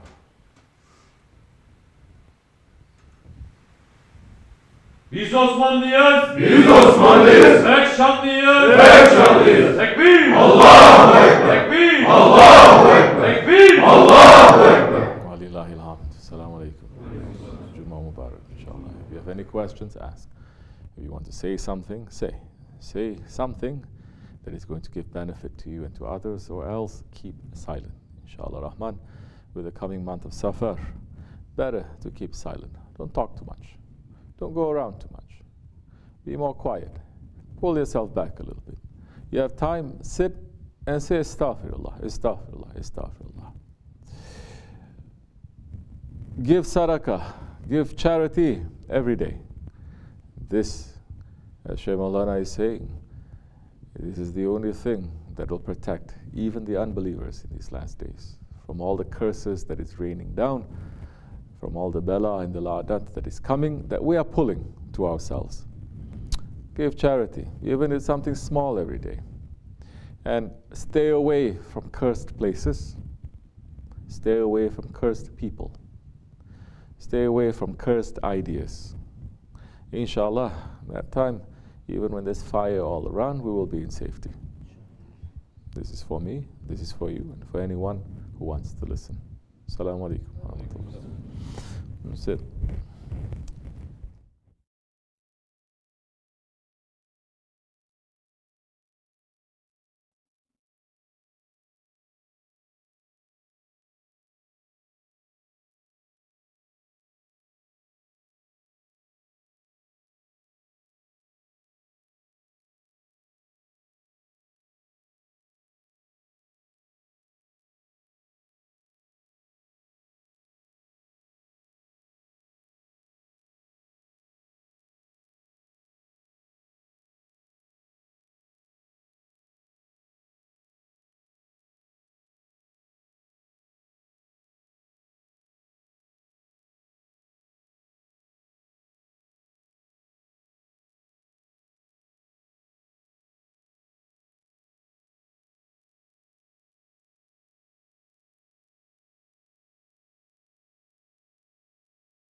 is how much pain you can bear for that one.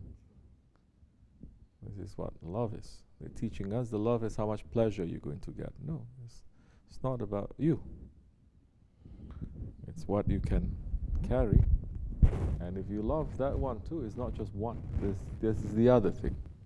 They're teaching us now, if you love, it's only you love one person. Only one person. If you love that one sincerely, then you love everyone too. How can you say you're going to love Allah, you only love Allah, you don't love Prophet? Impossible. Or you can say, I love Prophet, I don't love Allah. Impossible. You say, I love awliya Allah, I don't love others. Impossible. Because then we start loving them, you must love what they love, who they love. Then it just gets bigger and bigger. It's not just one person. That kind of love is idolatry. You're just worshipping that one. It's an obsession. And that time, you're not running to for yourself so that you get higher paradises. You're not running for yourself that you get higher stations. You're not running for yourself to increase your faith. You're running for that person now. And you're running like that, then you passed it already, what you want. Paradise, what you don't want. Hell, you passed it already. You're not looking to that. You're looking to how to please your beloved. We are here, we're doing things, taking stock every day to say, I come higher station and I'm going to go to a higher paradise. We're praying to say, if I pray this, I'm going to get more and more and more. That is for common people. That is for people that they still have to give the carrot. Otherwise, you don't give the carrot, they're not going to move, like donkey. They still have to have the stick. You don't show the stick, it's still not going to move, like a donkey. We are not created as donkeys. The donkey will laugh at us on the day of judgment because they say, you have been created as his Khalifa, but you're worse than me. Because 21st century people have become worse than donkeys.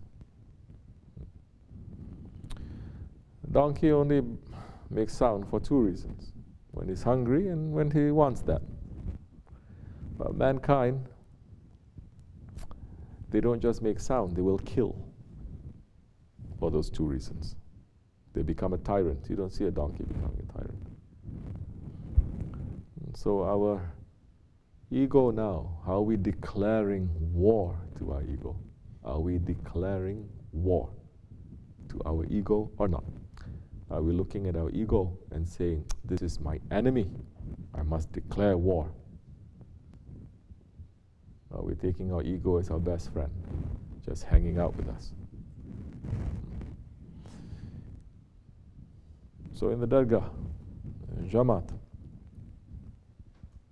your ego comes up. How you declare war to it? Run then. Run to the teachings of your Shaykh. Hold on to that. As for the help, you'll be able to. Don't be soft to this. We mustn't be. Look at the Sahaba Kiram. They were not soft to their egos, and they were not soft to other people's ego. They were not soft to their own family's ego. How many of us now? We are hard on others, but we're very soft to our families. Or we're hard on ourselves, but we're soft on our families, or those that we love. If they're not in the way of haqq, no. How much of a family is that? It's not to say that you're going to hate them, you're going to curse them, you're going to think that arrogantly you are better than them. It's not that. But now you cannot have a weakness now for that kind to pull you away from the service of Allah. And if you are in charge of them, then it's your responsibility to say, move. Like I said before, if you want to bend when they're young, not when they're old. You cannot bend anymore. Look at Hazrat Abu Bakr Siddiq. Not only did he cry, he didn't care for his father. 21 years is calling for his father. And Abu Bakr Siddiq, radiallahu anh, he is not a man that is rough and tough with his heart. He is the most halim and salim. He is the most soft, he is the most patient. He is the one that whenever he becomes the imam and is reciting the Quran, he will pass out from crying so much to Allah and fearing when he's reading those verses from the Quran. He will pass out. That even his daughter is saying to the Prophet, saying, don't make him to be the imam. He cannot carry it. His heart is so soft. Yet, you understand, who is it soft to? To his own son? To his own father? How we make our hearts now to be soft towards the Prophet, towards our guide, towards Islam, and hard towards those that are not in. This is something that we need to know, we need to understand. Hazrat Abu Bakr Siddiq, his heart is soft, the softest in the Ummah. And he cried when his father took shahadat and bayat to the Prophet, not because he's so happy for 21 years, finally his father is coming. He is so sad, he says. I would rather that Abu Talib, your uncle, oh my Prophet, if he were to take the shahadat and not my father, because this would make you happy. He said that to his father, and he said to his son, that his son also after the Fatih Mecca, his son saying, oh my father, I just want you to know that when we fought in the opposite sides in the Battle of Badr, although we fought in the opposite sides, if we had come together on that battle, if we were face to face, I would never lay a finger on you. I would never pull a sword on you, never. Meaning, the son, listen carefully, this is what majority of the Muslims, they are thinking. Leave everything, family is the highest. Leave everything, blood is the strongest. Doesn't matter, different nationality, different religions, different culture, different right or wrong, doesn't matter. Blood is higher than that. Blood is higher than haqq. Who is teaching you this? Oh, unbelievers' ideology. Because Abu Bakr Siddiq, he didn't show us that. Holy Prophet, he didn't show us that. We never hear them saying they hate. They don't hate. We're not telling you to hate. But you don't have that love. They didn't hate, but they don't have that love. Because their love is for that one, the Prophet, and for their guide. And that son said to the father, like so many today saying, you are still my father, although we belong to different camps, different understanding. I would not let that to interfere. I will never pull my sword. Understand, this is not only is going to increase your iman, this is going to have the ashq that we're looking for. And if we're in this way without any ashq, you're going to get bored. You're going to leave soon. You're going to leave. All this sacrifice for what? All this hardship for what if you don't have ashq? For what? We'll pull yourselves away from making your ego to be happy on top of this mountain, living a simple life, but very busy life. For what? If that is not giving you the love and the ashq, then it's just going to be something that is very bitter, because you work and you work and you work, and you're not receiving the payment. They're sending it to you and you don't want it. So the son saying, oh my father, I would never do that. I just want you to know you're still my father, I still love you. What did Abu Bakr Siddiq say? He said, oh my son, for you to know, if we had faced to each other on the Battle of Badr, I will definitely pull my sword and kill you. You understand? Am I saying go and kill your parents? Go and kill your son? No, I'm not saying that at all. But this is the distinction in their minds. What that ashq is for, who it is for. Give everything back to its owner.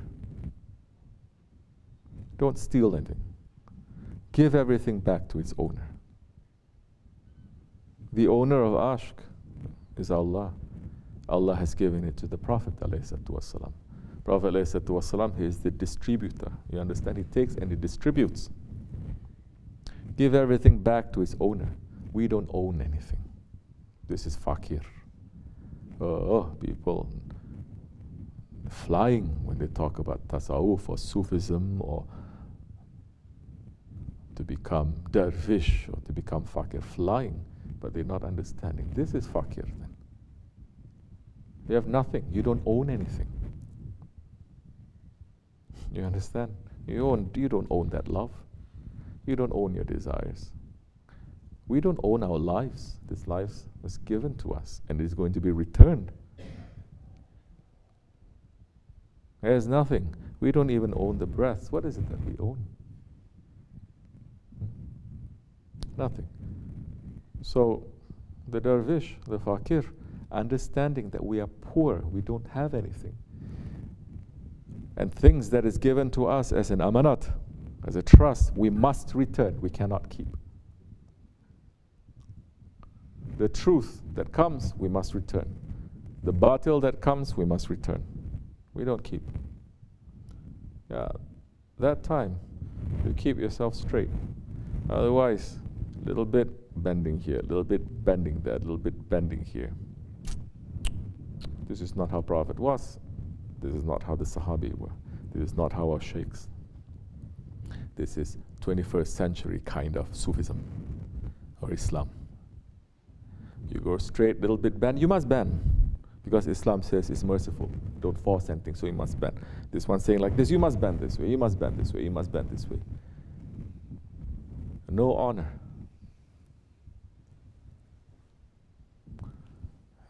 We are very weak ones. We're holding on to the strong ones.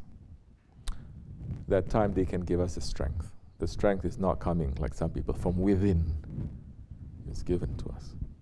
Yes, everything is in us, but we have to have that one who holds the key to open it.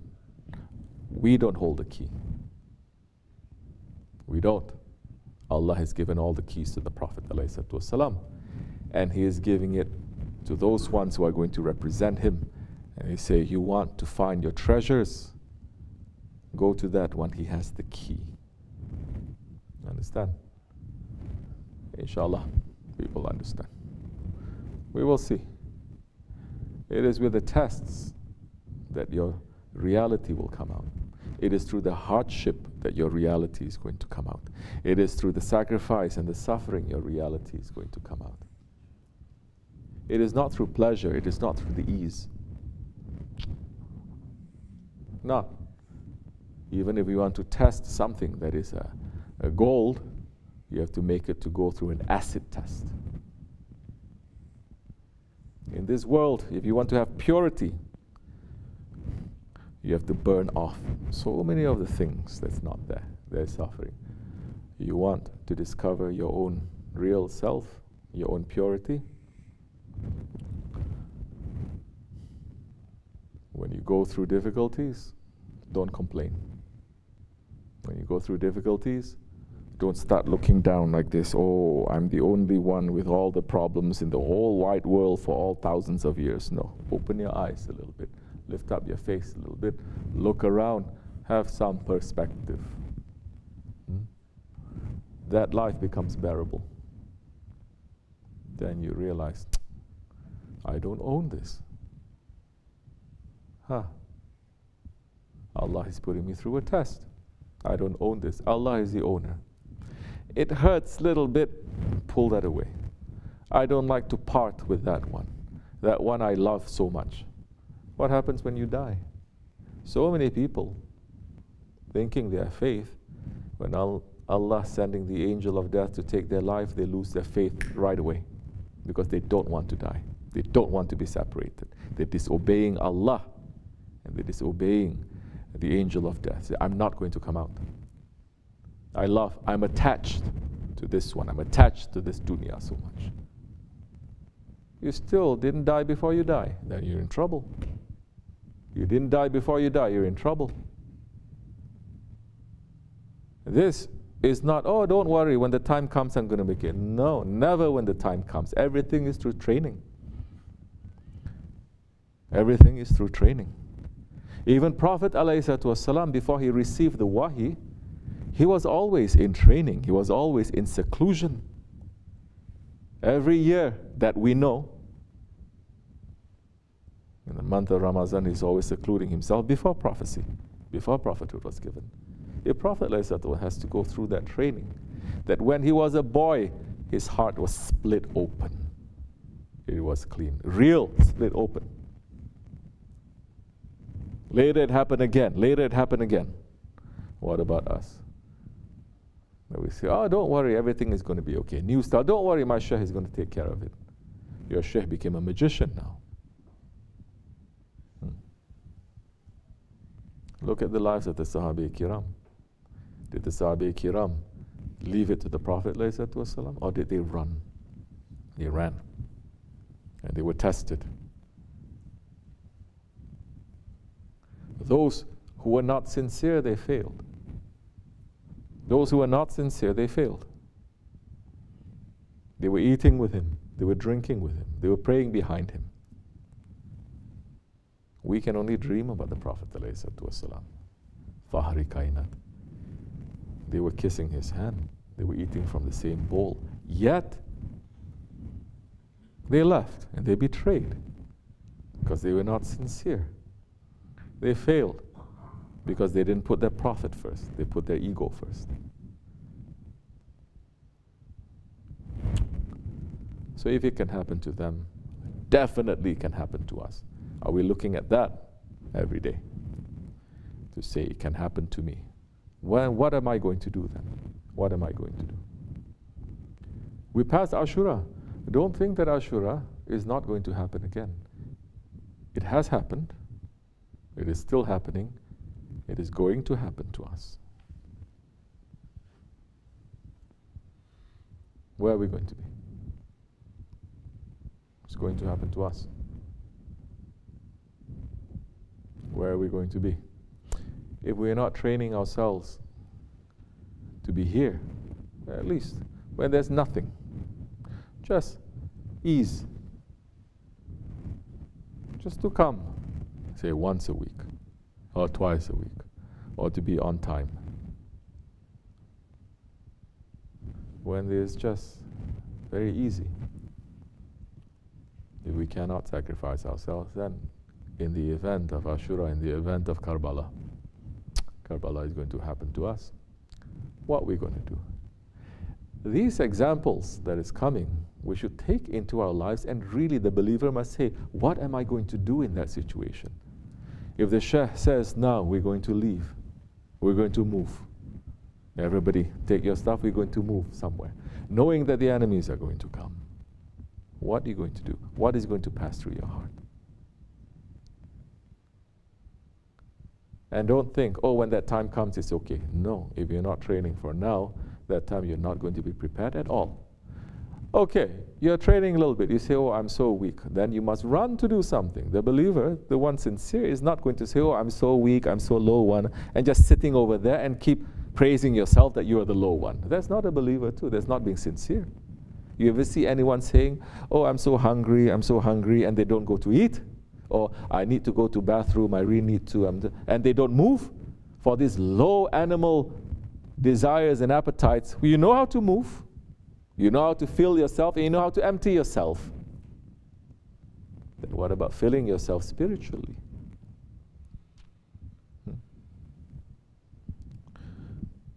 So don't just say, I'm so weak, I'm not. Then run. Take one step. You say, that time you say, may Allah and His Prophet and our Shaykh give me strength. And this is my proof. I cannot do 100. I can do 1. I can do 2. I can do 3. When the wash-up happening, I understand. When the advice is given, I'm not going to be stubborn. I'm going to check with my ego that is always going to fool me to misunderstanding things, or not hearing things, or being lazy with things, or being heedless with things. This is how you are going to prepare. This is how it's going to stop you from being insincere. This is what's going to make you to become sincere. Not only you doing it, fighting against yourself, other people are going to say too, why you have to do this? Why you have to listen to him? Why you have to go? Why this? Why this? How are you going to stand that time? Strong. This is how you're going to fight. Then that time, when that Karbala happens again, now you're going to say, this is according to my shan. This is according to my honor. I just have to go. I don't care who it is. I just have to go. But test yourself. What if my husband says no? What if my wife says no? What if my children says no? You go, you're never going. What if? More you're putting yourself to that, more the help that you are asking will be sent. More easy it's going to be for you when the time comes. Because you're doing that, it's easy then, inshallah rahman, for their hearts to change. When you are denying that, when you say, you're running away from that, I'm not going to think, more their hearts are going to harden. Because they're looking and they say, you don't understand the seriousness of the problem. Those ones who were with Hazrat Hussein, that they left him, you think they were not praying 5 times a day? They were. They were following Ahlul Bayt. Of course they were doing more than that. Of course they were making zikr, mawlid, forget about it. They were living the mawlid. Yet they were not sincere. Because they had different idea, a different intention, and they didn't test themselves the sincerity of their own intentions. They were not aware. And they thought it was just a joke. There's some people being around us think it's just a joke. So, put ourselves through that understanding. Think. Put your head to the floor, make sajda, and ask Allah to send help. More that time, yes, that ashq will start growing in us. Inshallah. To those who want to listen. Those who don't want to listen, you are free to. Amin Allahu Tawfiq al-Fatiha. Assalamu alaikum.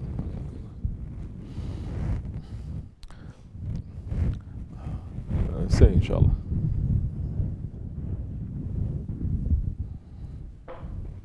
Bismillahirrahmanirrahim. I have feelings of anger and revenge towards the people who have done bad to me. How do I get rid of these feelings? Bismillahirrahmanirrahim. You have feelings of anger and revenge. This anger and the revenge, anger, it is not for you. It will destroy you. What is it that you're going to do? You think this anger and this feeling of revenge is going to go away when you have your revenge? No, it will not. It will stay there. It will stay there. You think someone does something wrong to me and I get my revenge and then I'm going to be nice and peaceful? No, you will not. Maybe you're going to be nice and peaceful for that situation, but next time, maybe that someone smack you and you want to smack back. You smack back, you feel good. You say, I'm at peace now. But later, you don't like somebody looking at you. You're going to say, I must have revenge now. Then later, you're going to take the gun, you're going to shoot that one. Because you're used to it. What you don't like, you must kick back. Huh? This is personal. I'm not talking about nations. I'm not talking about tyrants and the oppressed. I'm not talking about that. But here in the area of spirituality that we are speaking about, now, Allah, we are reciting His name, not the one who is angry, not the one who is taking revenge. This is the opening of the understanding of our Lord that is different from the opening of the understanding of our Lord that He has given to say the Bani Israel. You understand? Rahman and Rahim. Don't you know truth is always a stranger in this world? Out of the billions of people, there's only a handful of prophets. out of the billions of their ummah, there's only a handful who follow the prophets. Isa alayhi salam, he is one of the biggest prophets, and he only had 12 followers. Nuh alayhi salam, he was calling to his whole ummah, but only 73 followed into his ship. That his ship, it was designed to build to fit into all of humanity at that time. And Allah subhanahu wa ta'ala is teaching us, especially with the Nuh alayhi salam, saying to the Prophet, your Prophet is Ra'uf and Rahim. Your Prophet is most soft and most merciful. So the quality now of anger and revenge, it is not the quality of Islam. It is not the quality of a Muslim. Now, first get rid of that. That pain that you have, you never inflict pain on another person. You forgot about that part. Someone said something to me. You never said something to someone that would kill their day? You did something you never did to someone, or to your Lord, or to your Prophet. You're not thinking of that?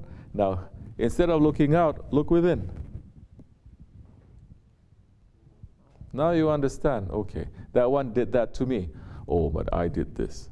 Astaghfirullah. What right do I have? Which face now I'm going to ask for revenge, or even for justice, so-called, because I've been unjust. Now you're going to stop complaining. And when you stop that, there are others who are looking. And there are others who say, because he's stopping to complain, he's putting himself down, we will raise him up. And we are going to fight for him. We will defend him. Because he's not trying to defend himself. We will defend him. Yes, you want those ones to defend you. You don't want to defend yourself. When you're in front of the judge, you don't know what the system is, you don't know who the judge is, you don't know what words come out of your mouth. You try to defend yourself, it's not going to work. But you get the best. You say, I cannot do this. I'm only asking for help. They may appoint the best one for you to help you for free. They may. I mean, the example is not 100% in this world, in this country. Yeah. Still, it is the best in all the systems in this world. So think what we have done to make Allah to be angry with us, to ask for revenge, yet He is not. Then have some shame. This is one thing that is completely missing. I'm looking from people, especially in this country, shame. They don't teach you shame. They teach you confidence, they teach you self-esteem, but they don't teach you shame. Shame, what shame? It's a bad word. Now, no body shaming, no this shaming. Shame is it's the most disgusting word now in America. You cannot shame. But shame, meaning modesty, that is a part of our faith. Once you have that, when you have that modesty, it stops you from overstepping your boundaries. Inshallah. Step by step. Assalamu alaikum. Say, inshallah.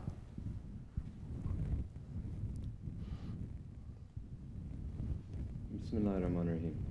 In difficult times, how does one keep hope and not despair? How was the Prophet ﷺ able to keep faith despite the difficult times he ﷺ went through? He had trust in his Allah, and Allah subhanahu wa ta'ala has promised him. He's built up his relationship, and Allah subhanahu wa ta'ala has shown him what is the end.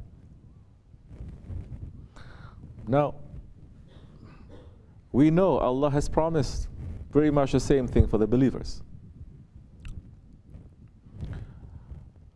Now, the believers, if you don't have someone to remind you, you are also going to hear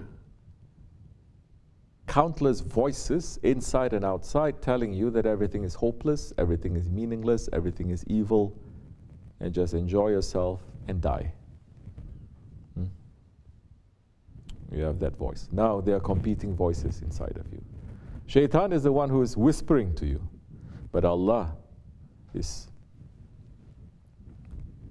subhanahu wa ta'ala is speaking to us. Right now He's speaking to us.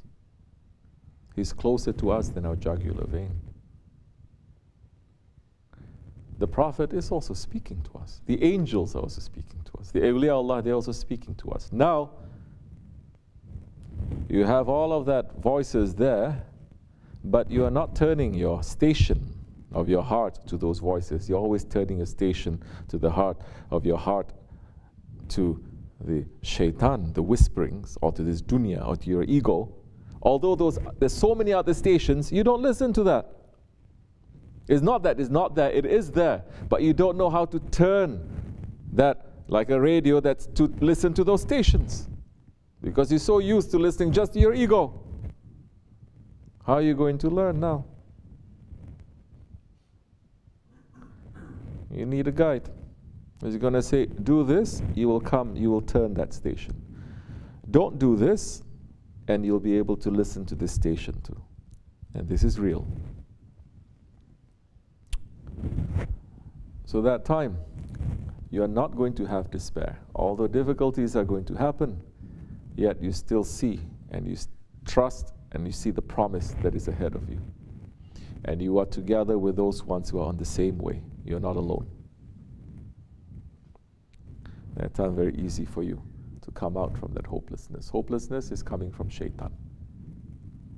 Hopelessness is coming from shaitan. But hopelessness, it is fake. Shaitan is feeling hopeless, but it is fake. He's putting it on himself because Allah is saying, I can still forgive you. Whatever that you have done from the time of Adam alayhi salam up till now, every evil that is committed to people who are listening to you, I can still forgive you.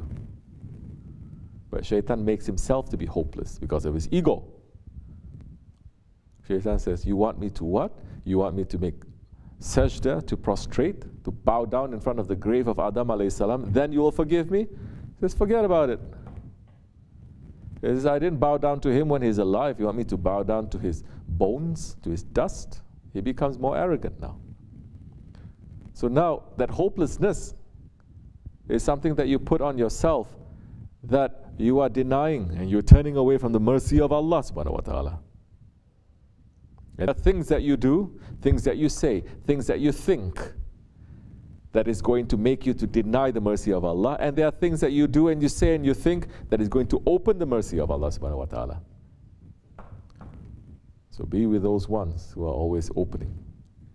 Don't be with those ones who are closing. Be with the righteous, inshallah. Assalamu alaikum.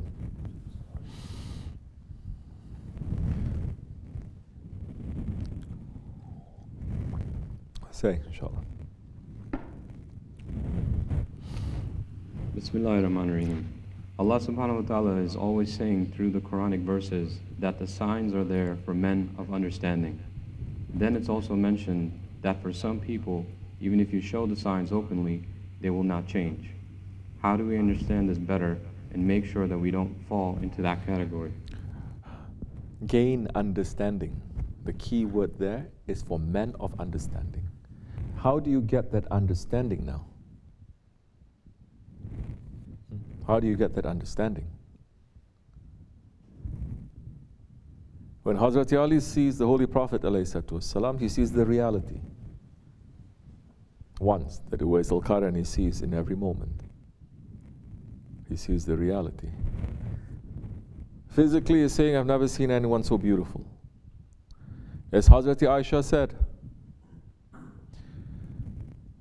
those ladies, when they saw Yusuf alayhi salam, they cut their fingers. If they were to see you, Ya Rasulullah, they would have cut out their hearts. And you know what? There were women who killed themselves for the Prophet ﷺ. There were men who killed themselves for the Prophet, who sacrificed themselves.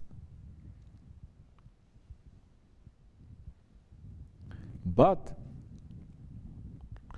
Abu Jahl also sees the Prophet. Abu Lahab also sees the Prophet. But they're seeing the Prophet, those who disbelieve, those who are hypocrites, they see the Prophet, but they have no understanding. Because now one is seeing with the eye of the heart and the spirit, and the other one is seeing with the eye of the ego and shaitan and the nafs. Both are given to us. Now it is our will that is there and our choice. Which one are you going to look to? Understanding our Lord is our creator, not shaitan. Which one we want to see it through? Through which eyes?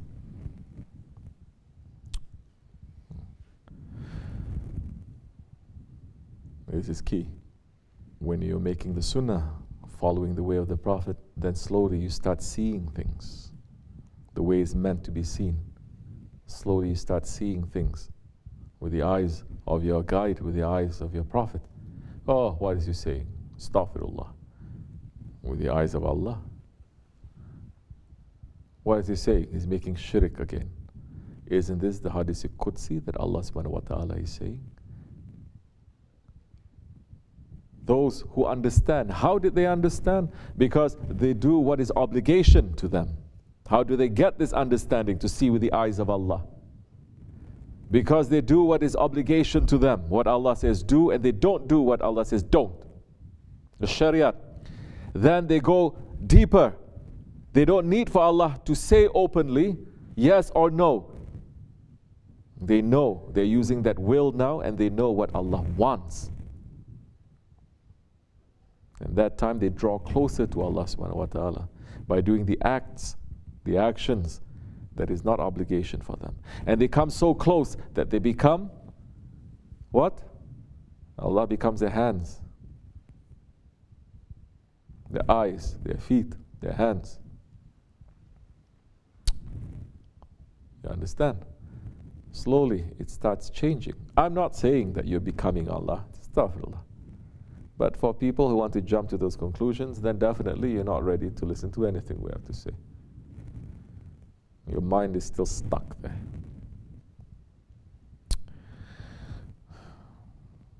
So that time when you start,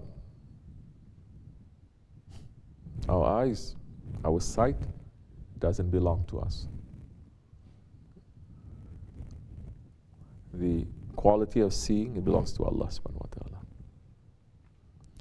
You return that animal looking, that animal touching, that animal walking, the animal sight, you return it. You make the qurban and you return it. Then Allah will give certain properties, certain understanding that is higher than the animals, that is higher than the angels. Inshallah, we are all candidates for that. This is why we are here in this way.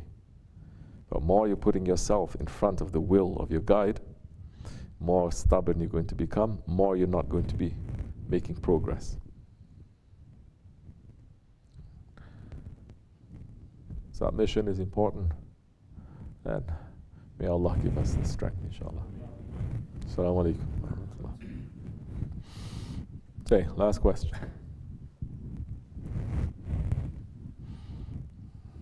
Bismillahirrahmanirrahim. Time passes and I see how weak I am. I'm unable to sacrifice in very small things. In front of his eyes, I betray my shaykh. Even though I know I'm doing wrong, I cannot control myself sometimes. How can we prepare ourselves for sacrificing? You have to fight. You have to try. You cannot give up. You fail today, tomorrow is given to you, try harder. You fail again, try harder. Tomorrow has to be better than today. Make that intention. And our way is not so hard and so terrible that you just fail 24 hours and Ashur is saying you fail 24 hours. It's not like that too. You do something, you clean the bathroom. You clean it good, say Alhamdulillah Ya Rabbi. You cook, you clean it good. You smile at someone, someone's smiling back at you. So take satisfaction from the small things that you're able to do for the sake of Allah. Take satisfaction and happiness from that. Don't put yourself into, we are not Christians, we are not Catholics. That you're always going to whip yourself, or Shias. You're going to whip yourself, oh, it's my fault, it's my fault, it's my fault. No, do something. Allah doesn't want to punish, and He doesn't want us to punish ourselves. He say, the life is still given to you. Stand up, do something. You cannot do this, you can do that. You cannot run, you can walk. And our way is not so hard or so terrible that I see you are trying, you are crawling, and I say, you fail again. So don't put yourself into this victim kind of understanding also. You don't. Stop all this. This is also the ego. Making yourself to be the victim all the time. You can do something. You're doing something. Be happy. Say, shukr, I did that. I'm going to do better. Otherwise, shaitan was going to trick you too in that way. Assalamu alaikum. All right, say.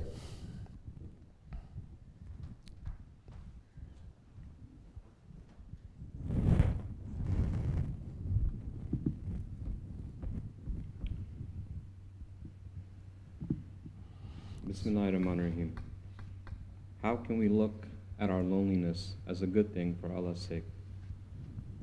When you are not with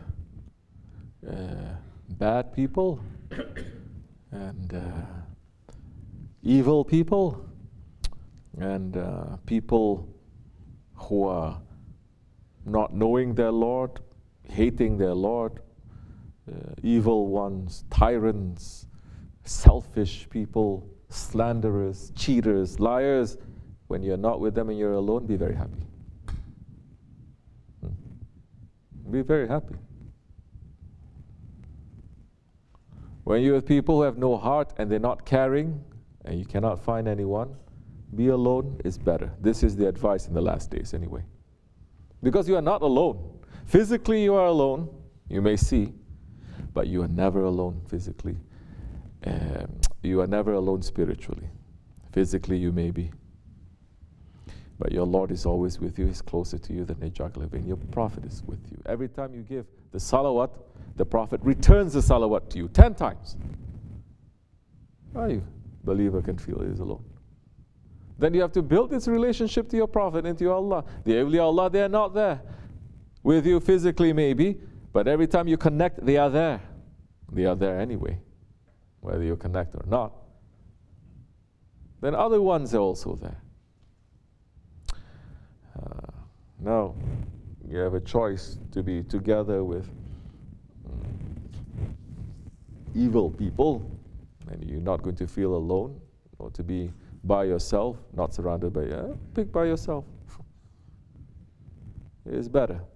And don't worry, when you're doing that sincerely, when the time comes, Allah will send sincere ones to you too.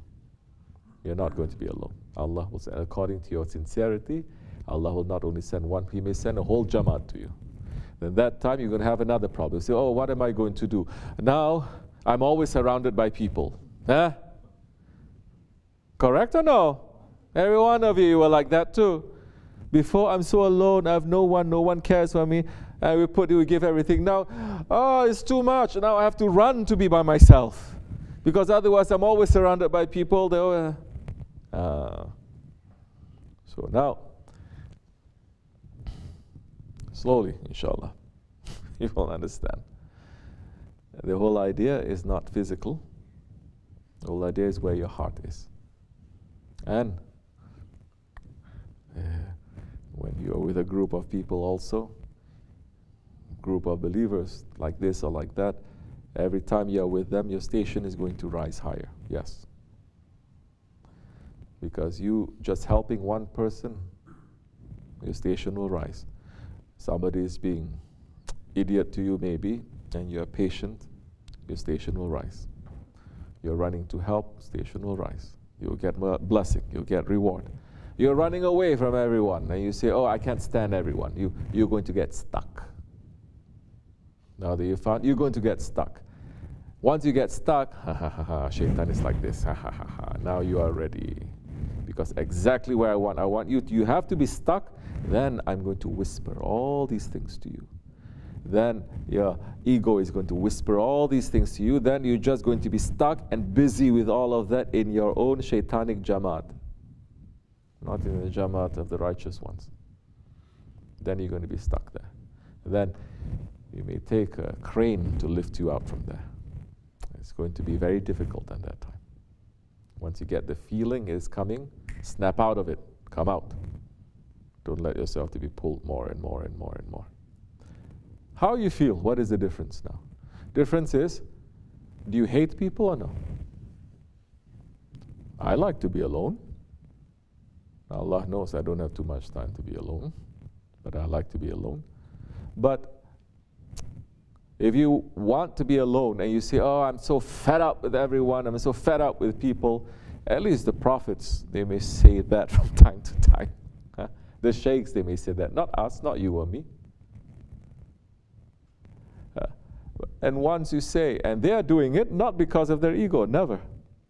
But when you are doing it, you say, I'm so fed up with everyone. Oh, really? In 40 people, 70, 100 people, you cannot find one friend that you can just be okay and hang around with? That you want to be by yourself? You rather be by yourself? Oh, shaitan is already sitting on your neck and in your heart. Because the order is be salihin. Be with salihin. Not be salihin, be with them. That means you already think that you're salihin. So once you start getting so resentful of people, we see it all the time in this way. Outside people, they're going to look at that person and say, oh, what a nice, humble person, quiet man he is. Or with the eyes of Haq, you see, oh, his shaitan is rising, his ego is through the roof. He may be just be sitting.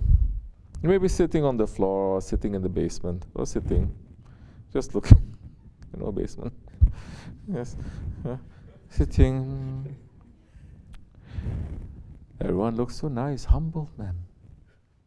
Doesn't talk to anyone, but inside his ego is raging. He thinks everyone is wrong. He's the only one who is right. We've seen it happen over and over again.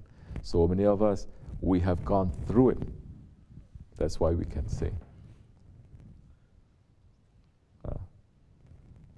So don't get stuck. Once you're stuck, they can pounce you. If you still keep moving, they cannot catch you. Assalamu alaikum wa rahmatullah.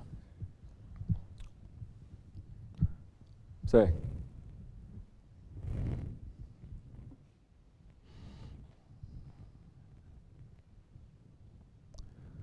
Say. Right? You don't say. Oh, okay. You don't say. Enough then. I'm not going to say that. This is enough. May Allah forgive me, inshallah. And I'm dragging you a little bit time to time, but I'm watching. I'm not giving sohbet for too long. This is one way of fighting, declaring war, and your ego too. Shavani will give sohbet for hours in Turkish. And you will sit there and you just look at him and you're fighting against yourself. There is a way of training that no amount of other kinds of sohbet you'll be able to understand, because now you're declaring war against your ego. We're not giving sohbets after Fajr for hours. Everyone is. Anyway, I'm seeing Shah Effendi sometimes give these sohbets too. It says 90% of the people will be sleeping, but he's just going on and on and on and on. We're not doing that. I'm still trying to make things to be alive and people to be awake. But if you're fighting with yourself, you're not giving up, and you're still there, mashallah. Good. This is how it's supposed to be. Understand? May Allah give you more strength, inshallah. Al-Fatiha. Amin. Assalamu alaikum wa rahmatullah. Bismillah.